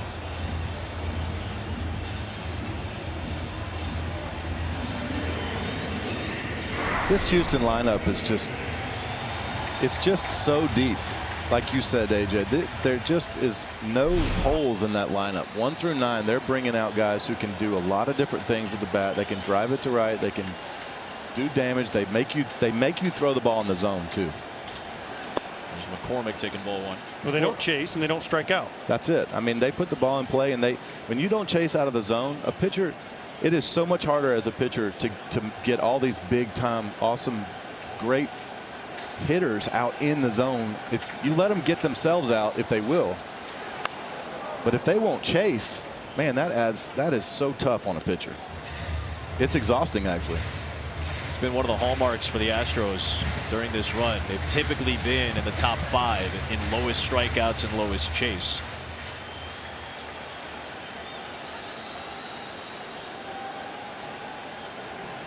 One and one on McCormick. I mean, I hear it all the time. The hitters say the most important thing about hitting is swinging at good pitches, and the Astros do that as good or better than any other team out there. Chris Paddock loosening up in the Minnesota bullpen behind Maeda. Into left field, that will get down for a base hit. Coming home is Alvarez. The throw from Wallner, that gets cut off. Now they've got a man in Abreu caught, but he holds off just enough to make sure the run scores, which it does. Alvarez is home. Abreu is out. Inning is over. 2-run score, and it's 5-0 Houston as we head to the 6th in Game 1.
1 in the first, 2 in the third, 2 in the fifth for Houston. Now into the sixth. Verlander pitching a shutout. Royce Lewis will lead things off. If Minnesota's going to make a push against Verlander, it feels like it's got to be now, with 3, 4, and 5 due up, and then Correa looming as the Astros have continued to tack on. Lewis skies one. Center fielder McCormick is in for out number 1. So last inning ended here. Matt Wallner has one of the best arms in baseball, but Abreu got him to do exactly what he wanted, which is get a cutoff. Well, I mentioned Alex Bregman's base running. This is outstanding base running by Jose Abreu. He flashes in front of the first baseman Kirilloff's face. Kirilloff takes the throw, gets him out at third. Watch Jeffers. Jeffers like, why did you cut it? We had a shot. Maeda's like, no, let the ball go. Great base running by Jose Abreu. He stopped, he waited, made sure the run scored, and then took the out. 2 down here in the sixth as Kepler's retired. And don't forget, Abreu knows what he's doing. They know Matt Wallner has one of the best arms in baseball in left field. And that throw might have been a little bit up the line, but it would have been close. Alvarez doesn't run the greatest in the world, but Abreu flashes in front of Kirilloff's face, and the Astros will trade a run for an out right there. And you saw it on Jeffers and Maeda's reactions. They wanted that ball to come through to try to prevent that 5th run from coming home. Instead, 5-0. Just 3 pitches to get the first 2 outs of this frame for Verlander, and now Kirilloff's behind 0-1. And Verlander is in straight cruise control right now. Yeah. 5-run lead into the 6th. His pitch count's back to manageable. He's only got 82 pitches right now. He's thinking about 7 now. Oh, he's thinking 7. Look at the look in his eyes. Look at him. He's confidently up there on that mound, standing over there. Look, oh man, he's just feeling it. He can't wait. He's like, hurry up and get in the box, Kirilloff, so I can get you out. Here's an 0-1. Inside. Close pitch, 1-1. Good take by Kirilloff. But if he gets through 6, okay, he'll keep going, right? They'll probably let him go. If he gets Kirilloff here, he's going to go back out. Every out he steals after the 6 is just bonus for Dusty Baker. 1-2. A chance for another 1-2-3 inning. Especially the way the game started, though, right? All the pitches he threw in the first, how much he struggled in the first inning. Now you look up again. So much of pitching is what you do on your off days. It's not what you do on the days you feel great. It's how you come back from those times where you don't feel great. And earlier he didn't. You could tell early in this game he was not in sync like he wanted to be. But the true mark of a true pitcher is how you rebound and how you pitch on your days where you don't have it. And not to say he doesn't have it, because he's found it and he's cruising now. But to start like he did and then get out of it, that's the mark of a true pitcher. 2-2 to Kirilloff. Just barely got a piece of that curve. Just died. As Parlon says, fell off the table from one of the great curveball pitchers of this generation. I appreciate it. How can you be ready for everything he throws, right? He's got 95 to 97 at the top right now. He's got changeup working down. He's got his good slider back. He's throwing the big curveball with a big shape. There's just no way to look for all that stuff. Another 2-2. Count runs full on Kirilloff. It's a good at bat by the Minnesota first baseman.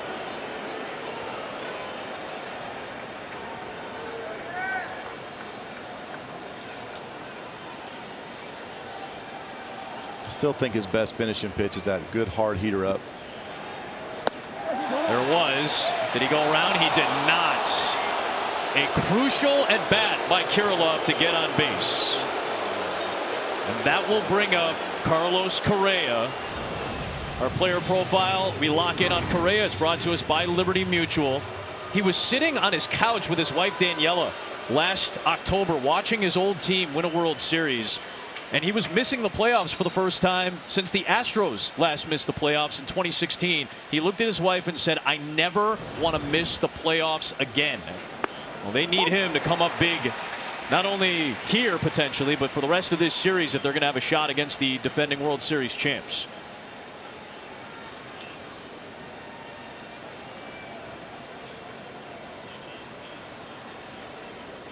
Oh, 1 to Correa. 1-1. Talking with Thad yesterday, you know, it was clear that there's a couple of veterans in that clubhouse that have made a huge difference on their team overall, with him and Sonny Gray. And Correa comes in and solidifies the middle of the lineup, the middle of the field. Gray comes in, solidifies the starting rotation, gets those guys on good routines, good practices. Got a good leader to watch and follow. You're talking about Thad Levine, the GM for the Twins. It's teams need that. You need that good mix of veteran and young players on the team. Well, Correa takes the young guys under his wing. I had him a long conversation in spring training about how he brings guys over to cook for him, how he works with guys on their diets, how he works with guys on their workout programs. He really takes these young kids under his wings, and he's been the 2 years he's been there, he is definitely the leader on the Twins team. I mean, even Pablo Lopez is talking about how Correa makes him eat better and do all these things better. Got Correa, and he is upset with Brian Knight.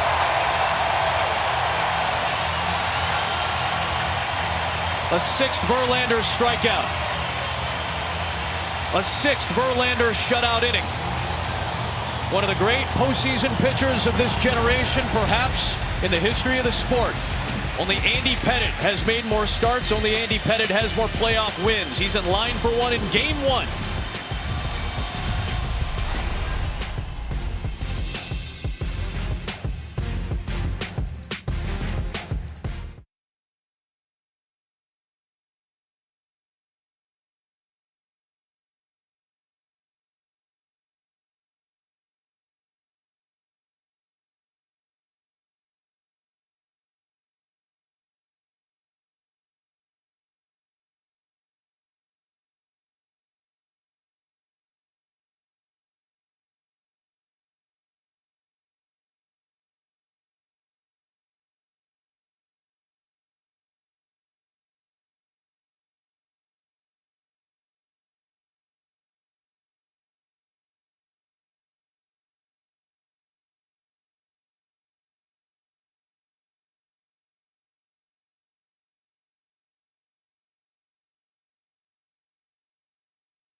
You get the sense after Justin Verlander finishes off a 6th shutout inning at 93 pitches that it's probably a little too deep to try to go out for the 7th. He's already given the handshakes to the teammates in an excellent Game 1 performance. Chris Paddock is in out of the Minnesota bullpen in the 6th. Faces Jeremy Pena, and there's mom and daughter. Of course, Kate Upton, Justin's wife, and Genevieve, their young daughter, both in attendance back in Houston. Well, he's done for me. You don't walk around as a starting pitcher giving high fives to everybody unless you're pretty much done. And he did a great job. 93 pitches, 6 shutout innings, 6 punch outs.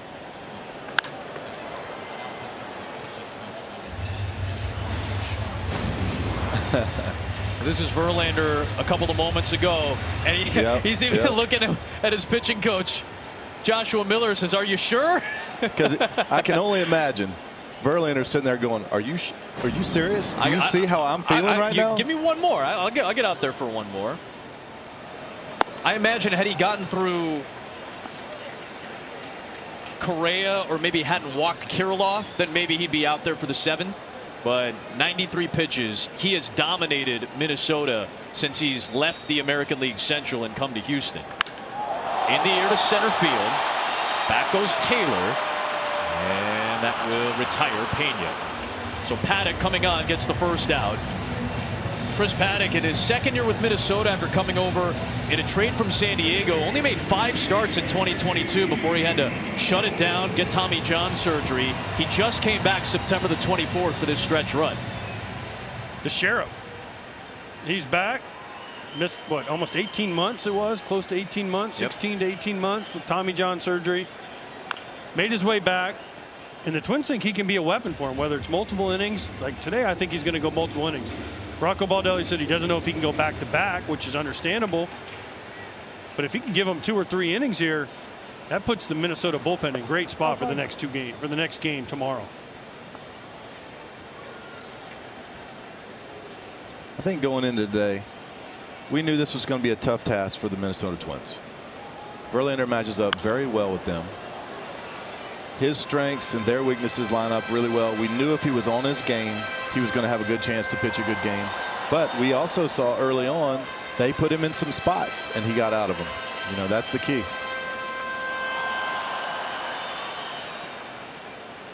It really feels like that first 2-inning run that the Twins had with all that traffic was an opportunity lost.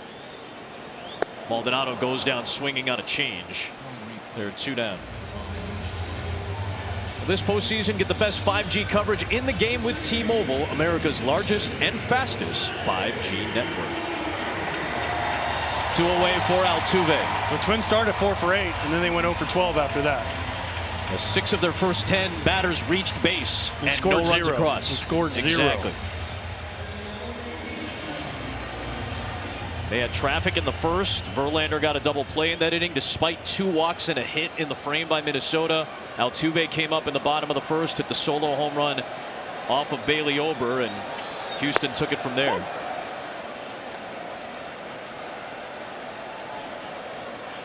Well, if you didn't think he was done before, he's definitely done now. He's over here looking at the crowd, smiling, laughing. That is not the face of a guy who's going back out there for the 7th inning. No, as soon as you see a starter shaking hands, he's not going back out. If you tell the starter he's done, he's done. He mentally, like we spend all day, right? Justin's been all day locked in, you know, focusing. But as soon as he thinks he's out of there, you tell him, you give him that handshake, he's done. Mentally, you go to a different spot right away. There is the Astros bullpen. Stanek, and I believe that's Neris loosening up. Flip to right field. Kepler's there, and that will retire the side in order. Paddock goes 1-2-3. 5-0 Houston.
Again, 6 shutout innings. A lot of traffic in the first couple innings, Justin.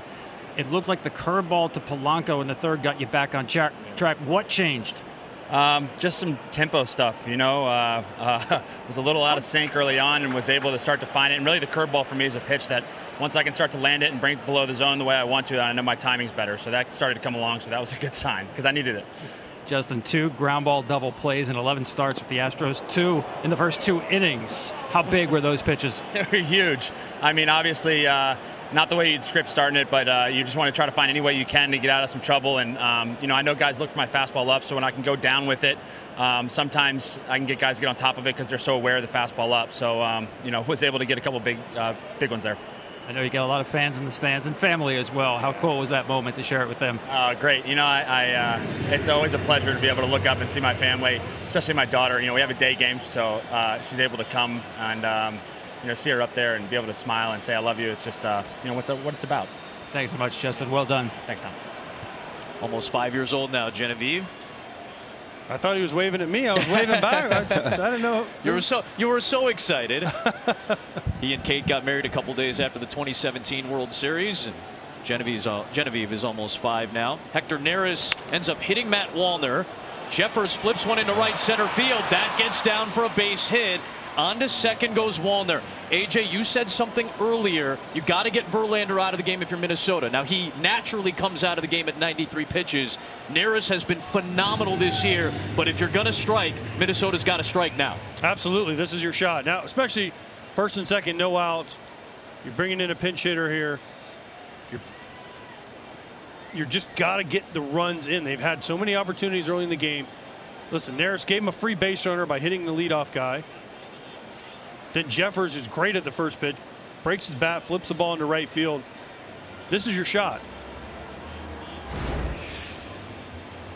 Twins without a hit with a runner in scoring position so far, 0 for 5. They were 1 for 10 in the series against Toronto in the 2 games.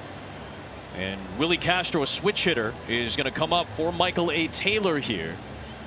And that will induce a visit from Josh Miller as well to go over the quick scout with Neris.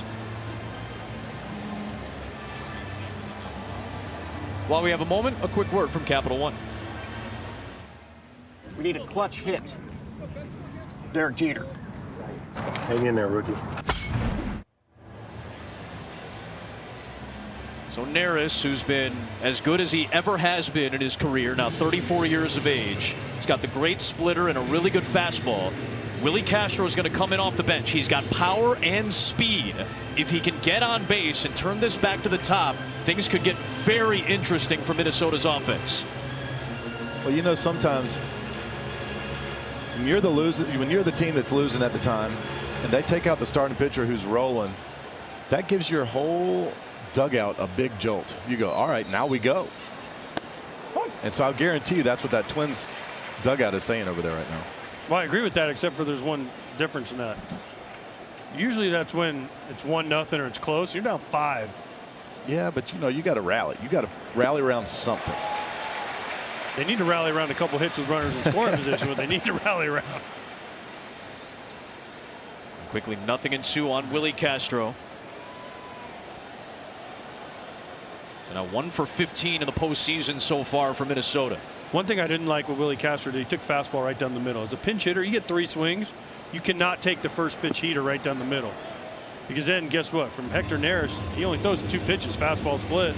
He's just going to go split, split, split, split, and he's going to bet that Castro swings at one before he walks him. 2+ pitches for Neris, that fastball split combo. 1-2 to Castro. He catches up to the fastball just to foul it back.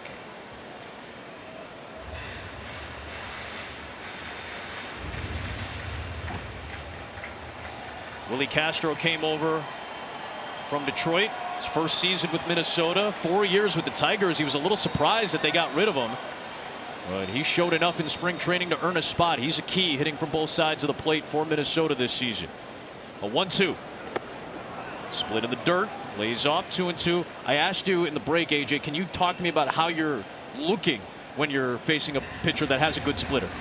Well, you need to get the ball up. That's why you don't want to miss the fastball. You try to hit a fastball, especially early in the count. That's a fork ball. Almost. That is a fork ball. That is a full split finger. Great job by Maldonado stopping this ball. Anything down, though, if he could throw a fastball down, he'd probably punch him out. But, you know, fastball's up, splits down, another split in the dirt. Maldonado had to juggle it, and he will flag it down with no movement from the runners. You gotta look for a spot, right? You gotta say, okay, Hector Neris, as a left-handed hitter, I faced Hector Neris. You're gonna get a split. You gotta make it be up. Because as soon as you start hunting down, he'll just expand down like he's been trying to do here to Castro. You gotta make it be up. Now 3-2 here, you gotta either say, all right, I'm looking fastball, and I need it up. If he throws a fastball down right here, Castro probably won't swing. Payoff pitch. Fastball painted on the outside edge at the knees. You could not place that pitch any better. That's a frustrating at bat for Castro to finish it off that way. Again, the Twins hit in zones, lanes, whatever you want to call it. And every pitcher that comes in, they say, okay, Hector Neris throws a fastball split. We need a ball up, right? That's why I was saying, if he can throw a fastball down, he's not going to swing because out of the hand, he's like, okay, this might be a split take. And he was taking it right away. Back to the top, and Julian, strike one on the splitter. And see, though, that's a split you want to hit. That one's up. So he's looking up. He didn't swing at it. Much like Castro first pitch. Got a fastball pretty much center cut and took it. 0-1 to Julian. And there's that split. Just got a piece, fouled it. Quickly 0-2. And the way Neris combats the Twins is what he did to Castro, but he's also got to throw high fastballs because they're looking up. So if you can throw it just high enough to where they can't get to it, it'll completely baffle them. It's kind of like the other day when they faced Gossman in the wild card round. Split, swing, strikeout.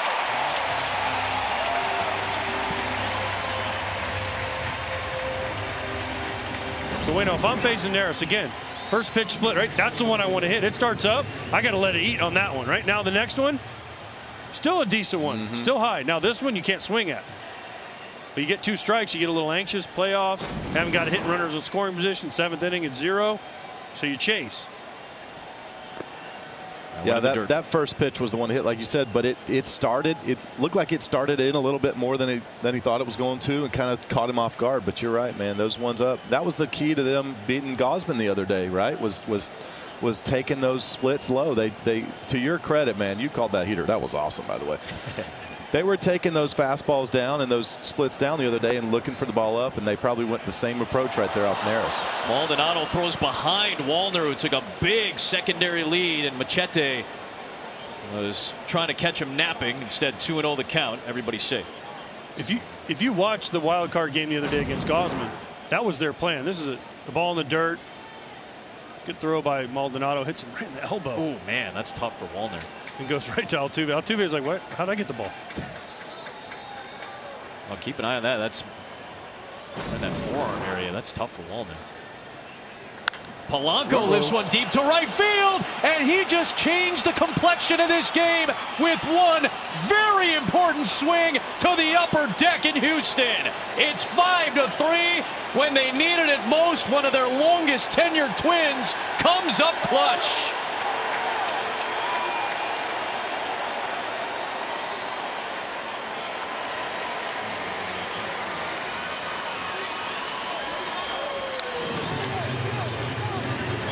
You know what I'm thinking about right now? Are you sure?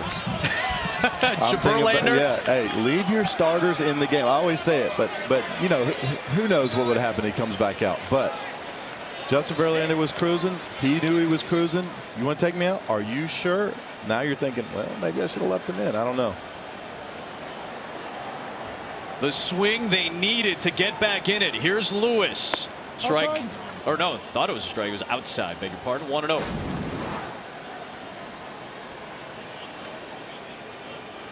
I don't think he liked that one very much. Altuve is like, oh, baby, that one went a long way. Polanco's a hard guy to game plan. He does so many different things. Lewis lifts one now. Back to back go the Twins, and we've got a 1-run game here in game 1. His 3rd postseason home run. And the Twins shocking the Houston bullpen in the 7th.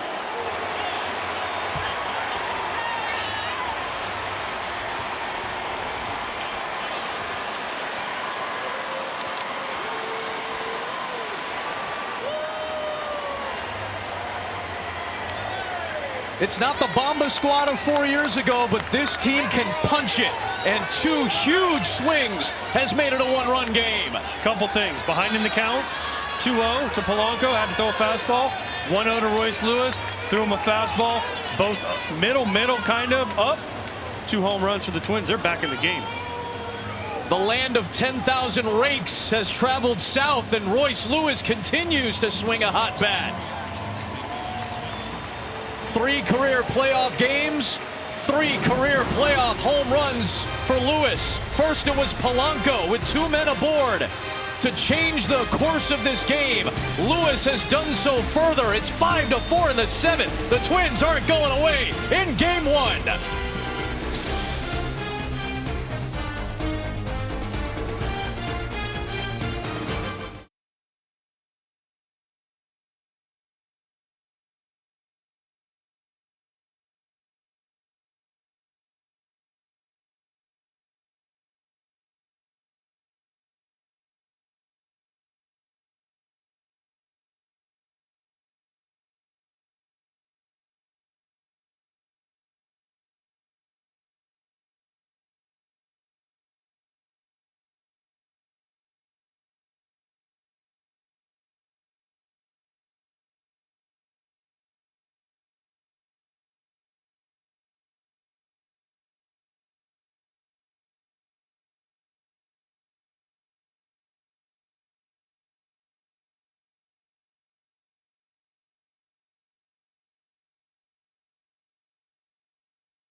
We've got a ball game here thanks to home runs by Jorge Polanco and this man, Royce Lewis.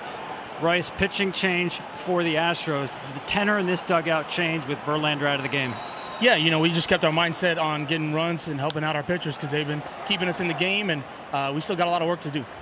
We had a camera on your parents in the stands here today. How good did this moment feel for you, and knowing that they're here watching you? Oh, it's even better. You know, I always perform when they're here. I like enjoying, you know, their presence, and having them here, I love them so much, so it means a lot. Thanks so much. Thank you. Back to you, Adam. And an excuse me base hit from Max Kepler. Now everything's coming up Minnesota, but it's going to be a close play at second. He's in. An accidental check swing double, and the tying run is in scoring position for the Twins in the 7th. Brian Abreu comes on, and Kepler gets 2 bags just like that. Well, it all started with a hit by pitch. Leading off, Neris comes in, and this is like a excuse me, but a great swing when you're a hitter because that's a double, and you're standing on second as the tying run. And here's Kirilloff. Suddenly the go-ahead run at the plate. Within the matter of about 5 pitches, this game completely shifted. And Brian Abreu, who was used more than any other reliever for Dusty Baker this year, had one of the best seasons of his career, is on to try to finish off this inning with the lead intact. 0-2. Well, he's a big heavy slider guy, mainly fastball slider. Interesting stat about him, though. He hasn't given up a run since July 18th, Adam. That's a long run. Why? Because his slider, opponents hit under 170 against it. It is one of the great sliders. But not to mention, he also throws about 100. The pitch of the game to this point is in the dirt. Stopped by Maldonado. 1-2 on Kirilloff. Now I know Maldonado doesn't hit like maybe, you know, you want your catcher to hit or whatever. But the calm presence that guy has in the biggest moments and the experience he has, that is a big deal for a pitching staff. These guys are comfortable throwing to him. Well, how many balls has he blocked this inning alone? Yeah. Blocked that one with his neck, I think. That one's in the dirt, blocked yet again by Maldonado.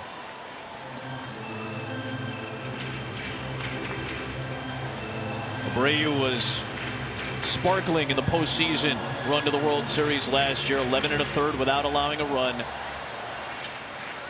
Great slider fastball combo, trying to leave the tying run stranded in scoring position. What a turnaround. 2-2.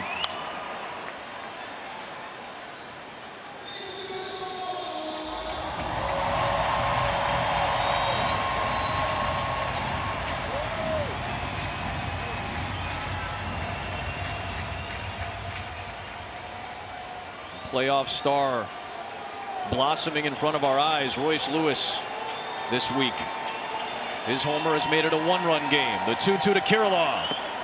Check swing, appeal to third, no swing, full count. I'm telling you, man, a team just needs something to believe in. The starter goes out, he's dealing, you're down a few runs.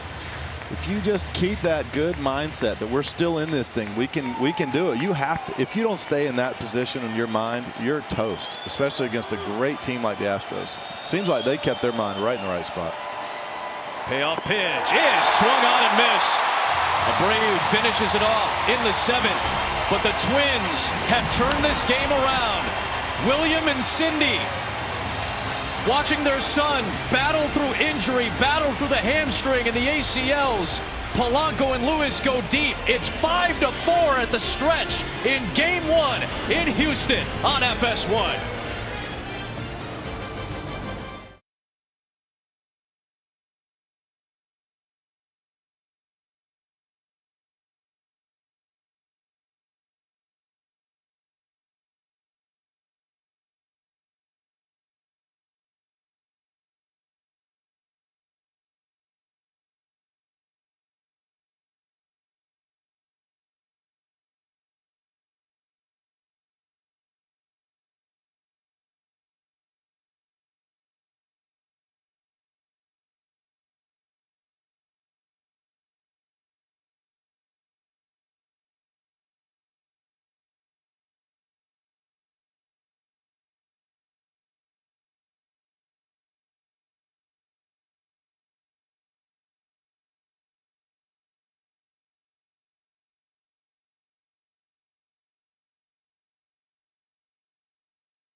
Alex Bregman takes a breaking ball strike from Chris Paddock, who suddenly finds himself pitching in his second inning of relief from a 5-run game to a 1-run game.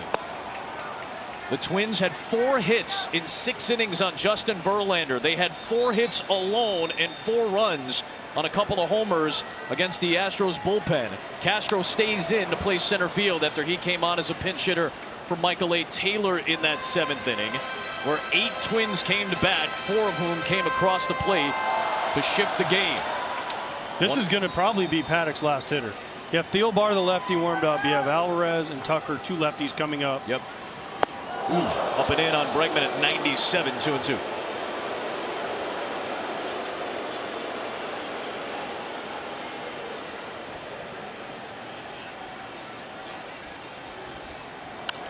Bregman fouls it. I just have to imagine that inning was such a tension release for that Minnesota dugout after they were so tight against Verlander for so many innings to close out his outing. You know what releases the tension? A ball hit about 450 feet by Polanco. That releases all the tension. And Bregman goes down swinging on a fastball riding inside on him. 1 down, and indeed, as you mentioned, AJ, they're going to go to Thielbar, the lefty, to face the incredible duo of Alvarez and Tucker. Don't forget Brantley is due up potentially in this inning as well, or in the next couple batters after. We'll step aside. A 1-run ball game.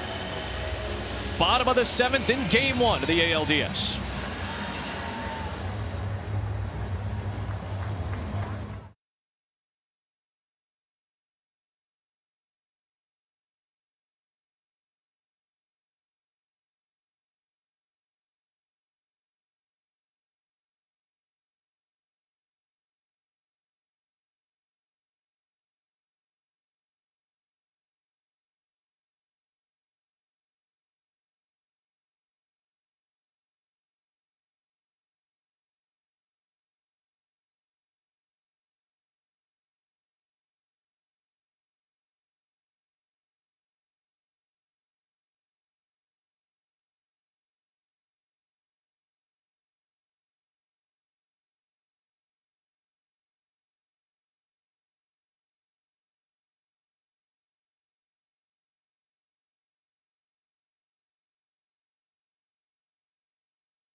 Tomorrow on Fox, the Giants try to slow down Tua, Tyreek and the Dolphins, or Jalen Hurts and the Eagles take on Matthew Stafford and the Rams, or other regional action. Check for the game in your area tomorrow on Fox and the Fox Sports app.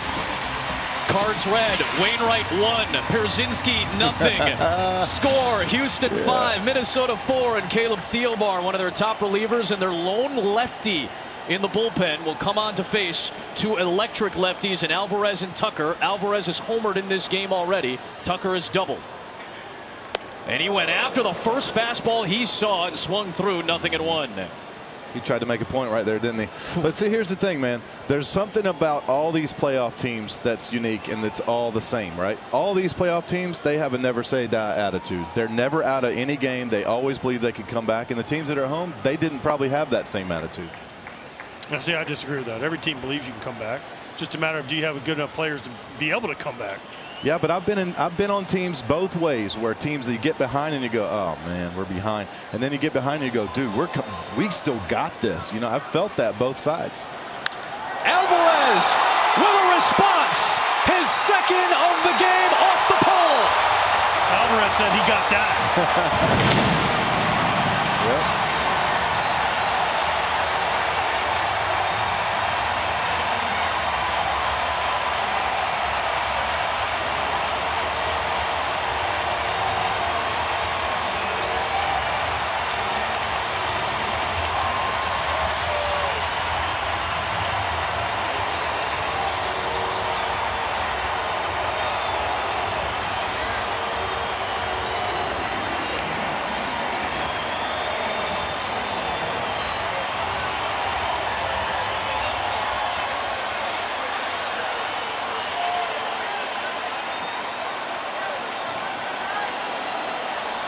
Here's Tucker, now a 2-run lead.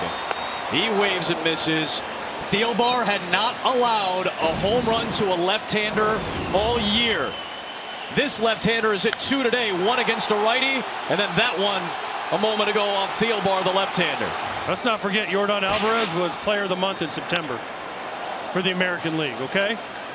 He hits that ball in the 3rd inning, and you mentioned it, Thielbar had not given up a home run to a lefty. Now, he had been vulnerable to home runs to righties on his fastball.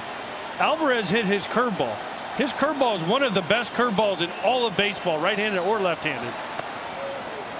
Impressive. Waino's just in the middle of, oh, we got this, and wham, Alvarez. Not we. I'm just saying, man. Like, hey, look, how fun is this, though?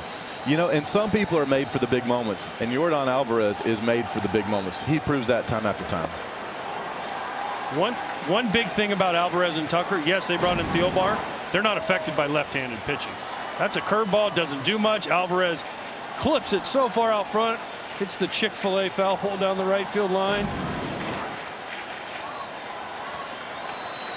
Who was it? Oh, yeah. Called strike 3, fastball at the knees to freeze Tucker. 2 down here in the 7th.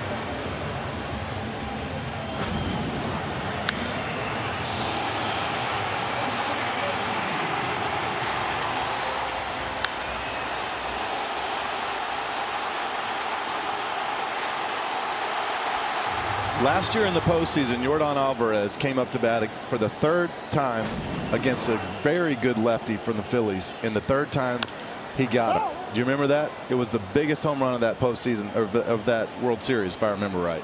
Yeah, it was off Alvarado. It was Alvarado. Given that's up right. Anything. He hadn't. But the 2nd time he faced him, he almost got him. And then the 3rd time he did get him. Like you said, he's not swayed by lefty on lefty. He's hitting pitches in the zone. You face a guy like that, a guy like Freddie Freeman, it doesn't matter what pitch you're throwing or who's pitching it. If it's in the zone and it's a strike, he's going to have a rip at it. He's going to have a great chance to hit it really hard. Dusty Baker and the trainer have come out to check on Jose Abreu. Let's check in with Tom Verducci. Yeah, actually it was a matchup the Astros were looking forward to. Alex Cintron, the hitting coach, told me yesterday, check the numbers when a manager brings in a lefty to pitch to Yordan Alvarez. He said that it is off the charts. Lefties do not bother him. And of course, the home run last year that decided the clinching game of the World Series off Jose Alvarado when Rob Thompson brought him in to face Alvarez. Abreu back in the box, 0-1 against Thielbar. Upstairs. Alvarez's numbers, to your point, Tom, they're historically good against lefties. There are very few left-handed hitters that have hit better, that have a better OPS lifetime against left-handed pitching than Alvarez. And if I mention the names, you're going to be thinking, wow, that's all like some of the greatest players Williams, ever. I'm guessing Ted Williams. Yep. Babe Ruth. Yep. DiMaggio. No, DiMaggio's righty. Righty. Never mind. Lou Gehrig. Lou Gehrig. And your teammate, old teammate. The greatest left-hander arguably ever. Oh, Barry Bonds. Barry Bonds. I mean, yeah, I should have known that one. Those are the only 4 hitters, only 4 left-handed hitters that have a higher OPS against lefties than Alvarez. This is the home run that turned Game 6 around in the World Series last year. As our buddy Joe Davis said, it flipped it upside down and essentially clinched it for the Astros. And you know, they have all the information. Rocco has that information, but he trusts his guy in that spot too, because he hasn't given up a home run all year to a lefty. Fouled back by Abreu, 3-2. Well, to your point, Wayno, you have to. These are your guys. You have to put them out. You have to trust them. You have to instill confidence in them. Alvarez is just a really, really, really good hitter. He's a really good hitter, and I mean, who do you like better in that spot, Paddock or Thielbar? It's a right decision, probably. Which ball traveled farther? The one he hit off Robbie Ray last year, or the one he hit off of Alvarado last year? Two of the toughest left-handed pitchers in baseball, and he got them both, and now he gets Thielbar. It's just amazing how him and Tucker, they stay in there, they don't give, and they hit for power. That's the thing. Most lefties, I was a left-handed hitter. When I was facing lefty, I was like, okay, I'm going to take my single, move on. These guys are trying to do damage. Here's the lefty Brantley, so this might be the last batter that Thielbar faces with this run of 4 batters and 3 left-handers. Alvarez, Tucker, the righty Abreu, and then Brantley. The right-hander Emilio Pagan is loosening up in the Minnesota pen behind Thielbar here. I've not talked to Jordan about this, but I wonder if he goes in those spots against the lefties and he says, what's this guy's best pitch?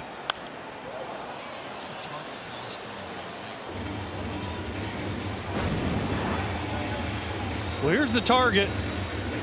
Let's play this here. We'll watch it. The target there. Oof. It was just a little bit down there.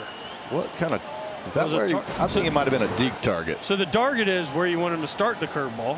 Instead, he needed to throw it a little bit lower. The target from Jeffers, right, was probably chest high. So we talked about this last night at dinner. Do you want to target to where you started, or where you want it to end, right? It looked like Jeffers was giving Thielbar the target where to start it. Well, he started it there, and then Jordan ended it off the foul ball. 1-2 to Brantley. Is outside off the glove of Jeffers, and on to second base goes Abreu. Here's an athletic throw. Oh my goodness, what a play by Jeffers. That was an athletic play by Jeffers. Let's see if Dusty Baker wants to review. I think he said no. Don't worry about it. That might be a... I thought he had no chance. Oh my gosh, that might be a game-saving play if this remains close. Abreu's not the most fleet of foot, but that is an absolute beautiful play. Abreu slowed up at the second base bag. Alvarez with a huge response, the solo shot in what's become a wild game one the last 2 innings. 6-4 Houston onto the 8th.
Bad base running by Abreu. Excellent athletic play by Jeffers from behind the plate. Here's Correa against Abreu to lead it off.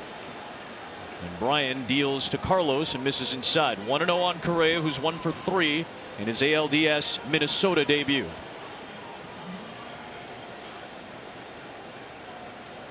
Led the Twins with 3 hits during the wild card series. 2-0. Correa shouldn't be overlooked, and AJ and Waino, you guys pointed it out during the break. He did a great job on the back end of that play at second base as well by kind of deking Jose Abreu. There's a strike. Yeah, 100% deked him. We'll show it when we show the replay. Waino, earlier in the game, you talked about Abreu coming in, getting it out of a big inning. Well, he's back out there, right? He came in, tying run on second, came in, got the third out. He's back out here. Interesting to see how he does. Brian Abreu deals. Correa fouls it away 2-2. Let's go back to the Jose Abreu base running miscue and the deke by Correa too. Keep that in mind. We praised Jose Abreu for his base running. Right here, lack of effort, bad base running. Correa acts like nothing's happening, and then the last second he catches it and tags him. Abreu knew it right away. Bill Miller could not wait to punch him out. Look at his face. Look at his face. Oh, you got me. You tricked me. It was a little bit of that. Oh man, you got me. There's a little bit more of, I can't believe that just happened.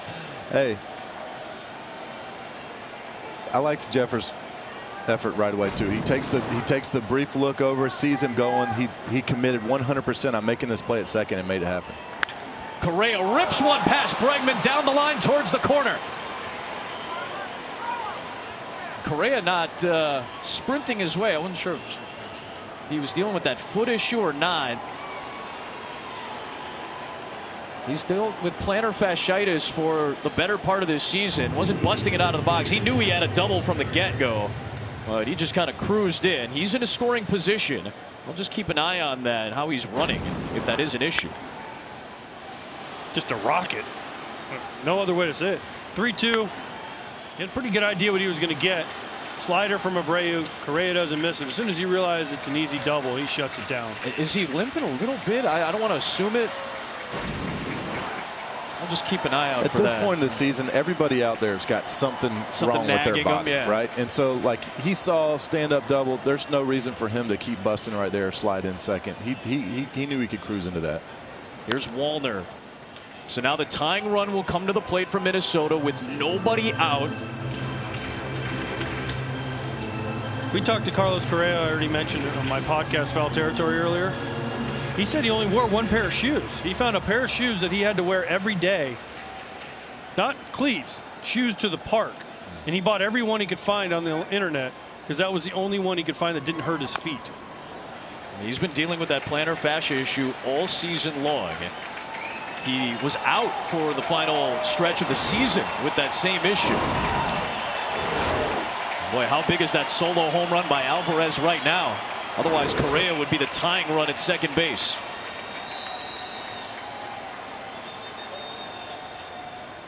Oh, 2 to Wallner.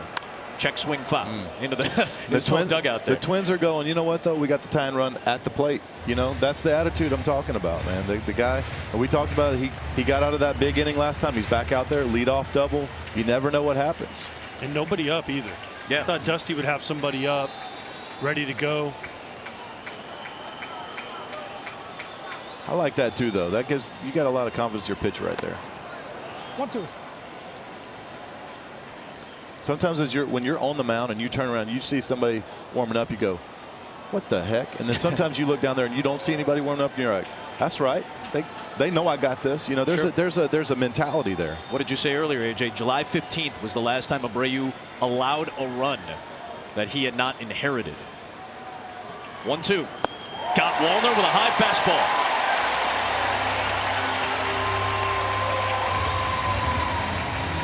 That'll bring up Jeffers with 1 away. 4-seamer up. Just missed it. Just missed it, but also after all the sliders he's seen, he gets excited. You see a fastball up at 98.3 miles an hour. You just can't get to it. It looks so good as a hitter. Here is Jeffers. And that's that spot. I thought Verlander was going to exploit that a little bit more earlier. But that spot on Wallner is just, it's a gold mine, you know. That's a weakness for him.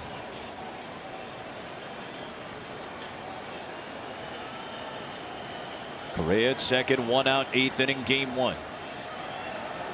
Jeffers takes high. A walk-on at North Carolina Wilmington, hit 26 home runs his final 2 years of college, got drafted in the 2nd round in 2018 by Minnesota, debuted 3 years ago and is having the best season of his young major league career. Just came up with a massive play to end the bottom of the 7th inning defensively. Takes a big cut at 99. It's 1-2.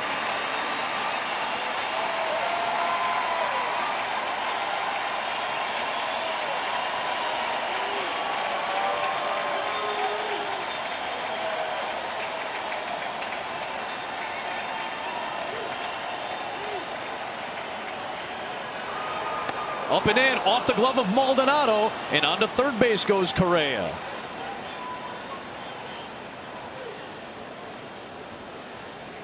It's a big run right now. 2-run game. There's only 1 out. The Twins have to score that run from third. Make it a 1-run game. Get to the if they get to the 9th with only down 1, you're facing the closer, 1 swing, boom. Especially they're going to have the top of the order coming up. Big spot, like you said right here. 1 out. This guy at the plate right now, he knows, man, I've got to get this guy home. Deep fly ball might be necessary to bring Correa home. A 2-2. Just got a piece of that fastball. How hard is it, AJ? I'd never faced a guy throwing 100 miles an hour with a 90-mile-an-hour slider like everybody in the bullpen seems to throw nowadays. That's got to be so tough on a hitter to recognize that in real time. Well, you just got to be ready, right? You got to be ready for, you got to pick one or the other. And right there, it looked like Jeffers was looking slider because he was late. He's been late on pretty much every fastball. Granted, they've been 98 and above. But he throws a slider, he's got to bounce it. Got him with the slider. Or hang it. Well, when your stuff's that good, you can't hang it. Well, Right? he got it away from him enough. You know, he throws that same pitch and it's a little bit more over the plate. It could be in trouble, but he got it away from him enough where he was leaning. Well, think about this. So as a hitter, you're expecting this ball to break, and he swings right underneath it. So sometimes when you, as pitchers, you know, and you pitchers, you whine, oh, I'm pitching so hard. Well, hitting, you guys make mistakes like that. It doesn't break the way it's supposed to. Hitters swing under because they're expecting the ball to break down. Castro fouls one back. You can get away with a lot more stuff when you throw 100 miles an hour. You know, not at 85. Trust me, I've tried that. It's a lot harder. It's a lot harder. But you know, I've always been the thing that I think is the coolest is to be able to reach back and throw a ball 100 miles an hour like these guys do nowadays. That is so cool to watch. See what Abreu has in the tank. Trying to finish off this inning with Correa waiting at third. 0-2.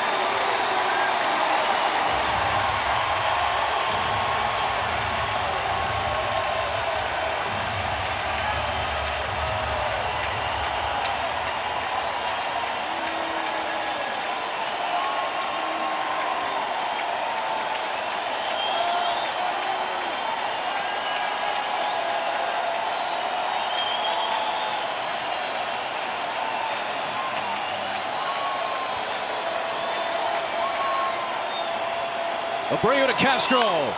Towards second. Altuve is there. Still a 2-run game.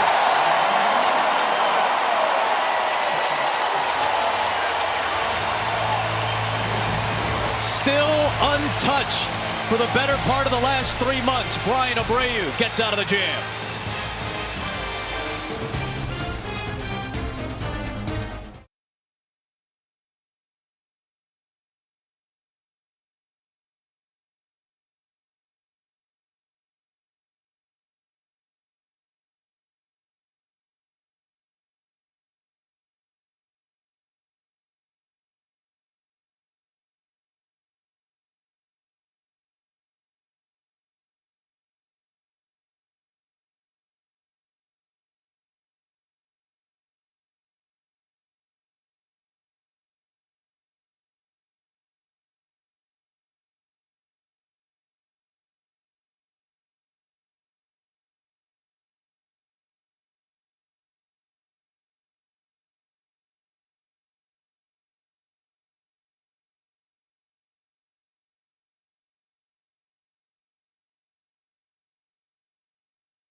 Attaboy.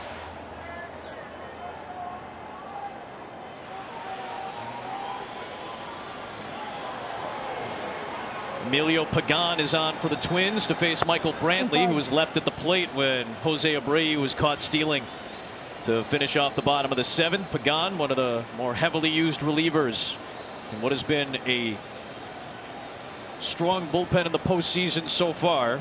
They've given up 3 runs today. It was 5-0 Houston after 6 innings. Minnesota scored 4 in the top of the 7th. Yordan Alvarez answered with a solo home run, his 2nd of the game in the 7th. That's how it's 6-4. Top of the order for Minnesota will be due up in the top of the 9th. Pagan trying to keep this game at 6-4. Brantley takes one outside and hides 2-1. Pagan's had a nice year for Minnesota. He found a cutter, and his cutter has become the ultimate weapon for him, especially against left-handed hitters.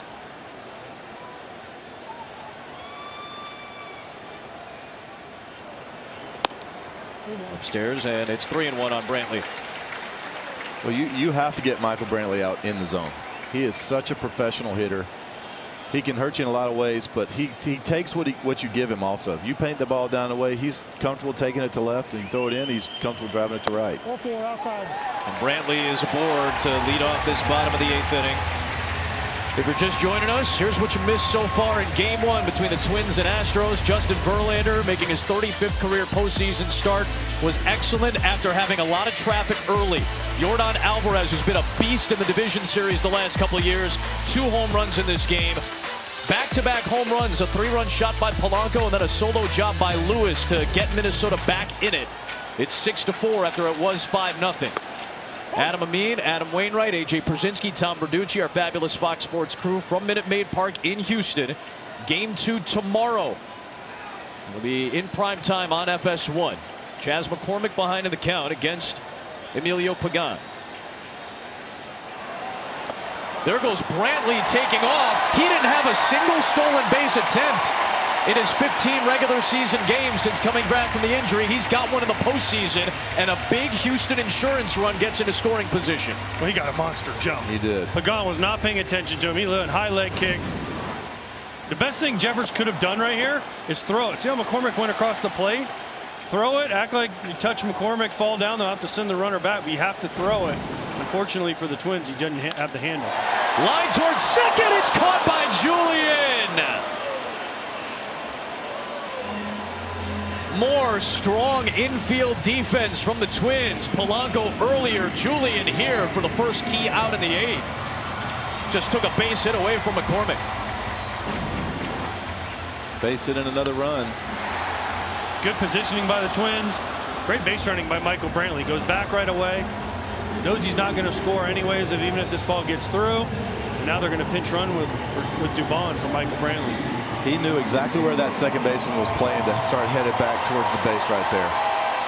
That's a big part of knowing where you are in space out there, knowing where your defenders are playing.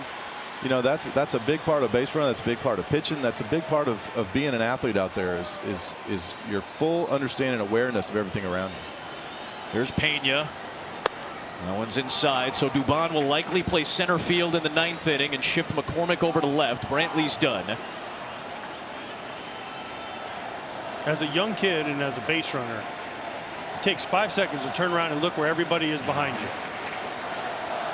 He did that. Michael Brantley did that. And that's why he knew that Julian was right there. He didn't go right away, got back easily.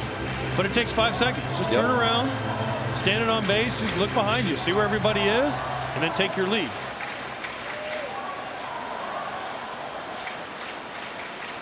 Julian played a very strong second base when he was in there this season as a rookie. 1-1. A little bit low, 2-1. This is what I'm talking about. Just take a quick look. Sees everybody. He's like, okay, mental picture. He knew Julian was standing right there. It literally takes 5 seconds. Then the ball's hit. He's like, oh, yep, he's there. Easily back. Seems like nothing, but it's the little things. Yep. 2-1. Off the fist, popped up. Right there for Polanco. 2 down. Now a quick word from FanDuel.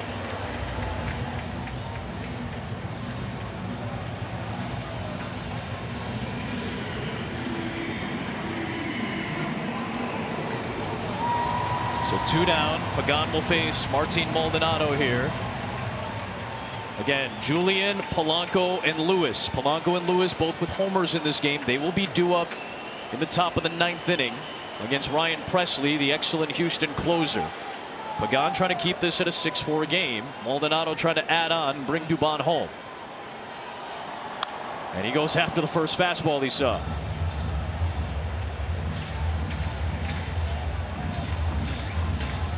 He's not the same defender he once was. His numbers have gone down. The running game has gone wild with the new rules. The pitching staff is part of that, but Maldonado hasn't been the same either. He's not a great hitter. That's well documented, but he has been crucial behind the plate today.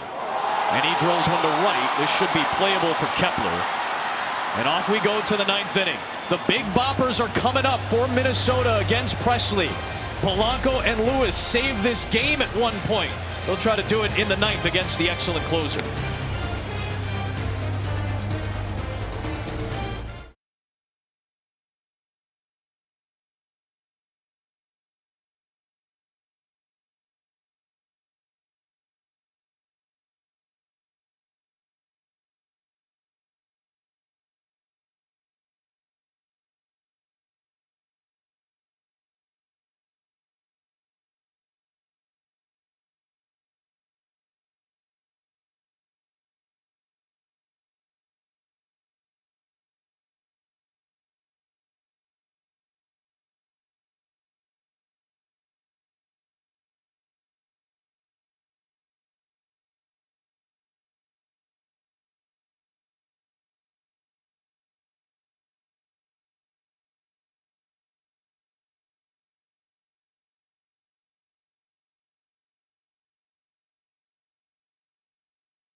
Season, but in the postseason he has been as good as it gets. Was outstanding last season for the Houston Astros en route to a World Series. He'll make his 42nd career playoff appearance, tied for 8th all-time with David Robertson. He just passed up our colleague John Smoltz. He is in to try to pick up what would be his 12th career playoff save. Chas McCormick moves from center to left. Dubon stays in to play center field. The top of the Minnesota order starts it up in the 9th, down 2. Julian takes ball 1. Presley's a breaking ball pitcher. Cutters and curveballs are really his 2 pitches. Both of them have been great for him this year. However, since the All-Star game, he's got over a 5 ERA. He is vulnerable, but the Twins have to get a base runner. I don't remember what the spin rate on that curveball is, but I know it's crazy high. It's over 3. It's like 3,200, and it is tough to center. It's RPMs. It's a high spin rate. 1-1. This is on the curveball there. Ryan Presley had 1 save in 5.5 years with the Twins. He was used more as a setup and bridge guy. But he's got 107 regular season saves with the Astros, trying to find that form. You said it, he has been excellent come postseason play, but AJ, you made a great point. He's been trying to find it in the last couple of months of the season. Well, here's the thing. Nobody on for the year, 187, 525 OPS. Men on, 271 with a 775 OPS. Again, the Twins have to get a guy on base. This is going to be a tough play, and it's made by Presley. A 3-1 count. Julian, a chopper for out number 1. Was that ball 4? It's just such a tough situation as a hitter. You'd always love to say, don't swing, but yeah, you can't. Yeah, 3-1. Well, coming up after the game, stay tuned. We'll have the post-game show presented by Wagoneer by Jeep. Kevin Burkhardt and company will wrap up the first 2 games of the postseason in the division series. Rangers went on the road and got a win over the Orioles. Houston trying to finish off game 1 here. Philly and Atlanta squaring off in game 1 right now. Phillies have a 1-0 lead. And then it will be Dodgers and Diamondbacks later on tonight. In the never-ending argument of pitchers aren't athletes here, the catcher has to go out there, Waino, to give his pitcher a breath because he's tired because he had to run all the way to first base. That is not a never-ending argument from my point of view. Best athletes on the field. You were talking about some key moments, Waino, in this contest. Yeah, you had Justin Verlander kind of on the ropes early on. Some big situations. He was able to get out of both of them with a couple of key ground balls, got some double plays, worked out defense a little bit, and then once he settles in, you know he's Justin Verlander, man. He's been pitching this long and this great for a reason. He's an incredible pitcher, and if you allow him to settle in, he's super dangerous. Still in line for the win. Here's Polanco, whose home run back in the 7th, a 3-run shot to the upper deck in right field, shifted the momentum in this game. It was 5-0 at the time. Polanco hit a 3-run shot. Lewis followed with a solo homer. Alvarez countered with a solo shot of his own to make it 6-4. 1-1. You asked Waino, you asked me 3-1. Julian swung at a pitch. It was probably a strike. Yeah, strike. But right there, it's 1-0. Polanco can't swing at that pitch. It's a curveball in the dirt. You've got to know, hey, I got to get on base. Why am I swinging at a 1-0 curveball in the dirt? I know we get fooled, but that's almost being too aggressive. When you're pitching against Polanco and he's got those eyes looking out at you, you're thinking, "What? This guy can see through what I'm doing right now." Watch his intensity, his focus right here as he's looking the pitcher. Presley to Polanco, 2-1. 2-2.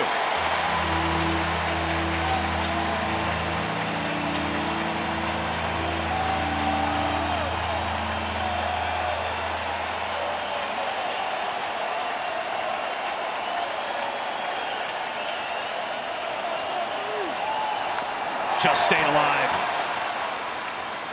Fights off that curveball. And that curveball is, like I said, the spin rate is super high. When that pitch is coming towards the catcher's mitt, it's got a second gear as it's going to be caught. It speeds up on you almost when you're going to catch it.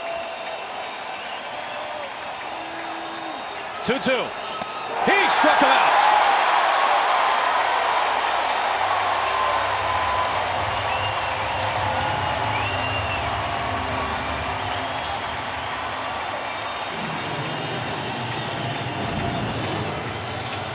Here's the second gear curveball. Thing just goes straight down.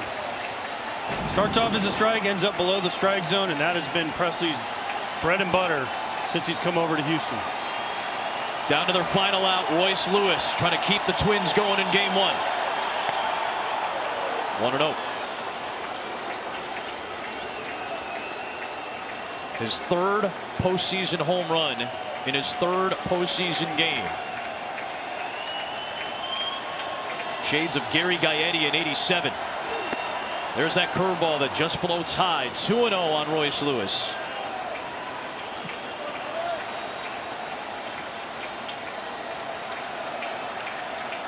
Bagwell and Biggio looking on.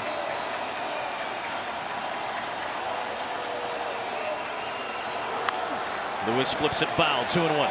Again, why do you swing 2-0 right there? I get it, but if he hits a home run, you're still down a run. You still got to get someone on base. I know that's kind of more the old school mentality, get someone on base, take, but Presley hasn't been exactly sharp with his pitches. He's fallen behind pretty much every guy here. Wow. That kind of floated out of his hand and it dropped into the strike zone. The Twins are down to one more.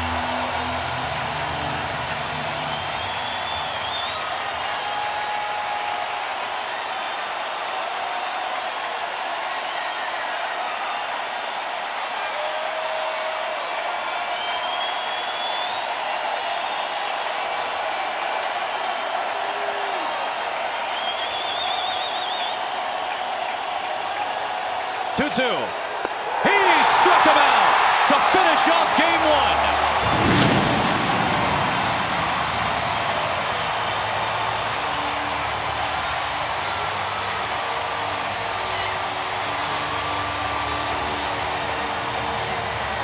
It went from blowout to nail biter to a game one Houston win, their 10th consecutive opener victory in the League Division Series. Presley moves up the all-time postseason save charts.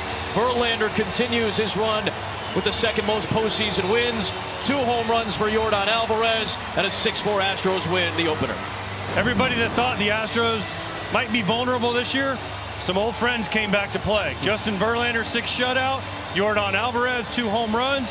Jose Altuve leads the game off with a home run. Vintage Astros in the last 6 to 7 years. Great pitching, timely hitting, and Astros winning in the LDS. Yeah, it was a big win for the Astros, but also as the Twins, you know what? They fought back into that game. This was a great game. They showed they still got heart and hustle. They showed they could get back from any amount of deficit and fight, and they're going into tomorrow thinking, all right, we can beat this team. I really believe that. They'll have their ace Pablo Lopez against Framber Valdez. A fabulous pitching matchup in game 2. The Astros have taken the series lead.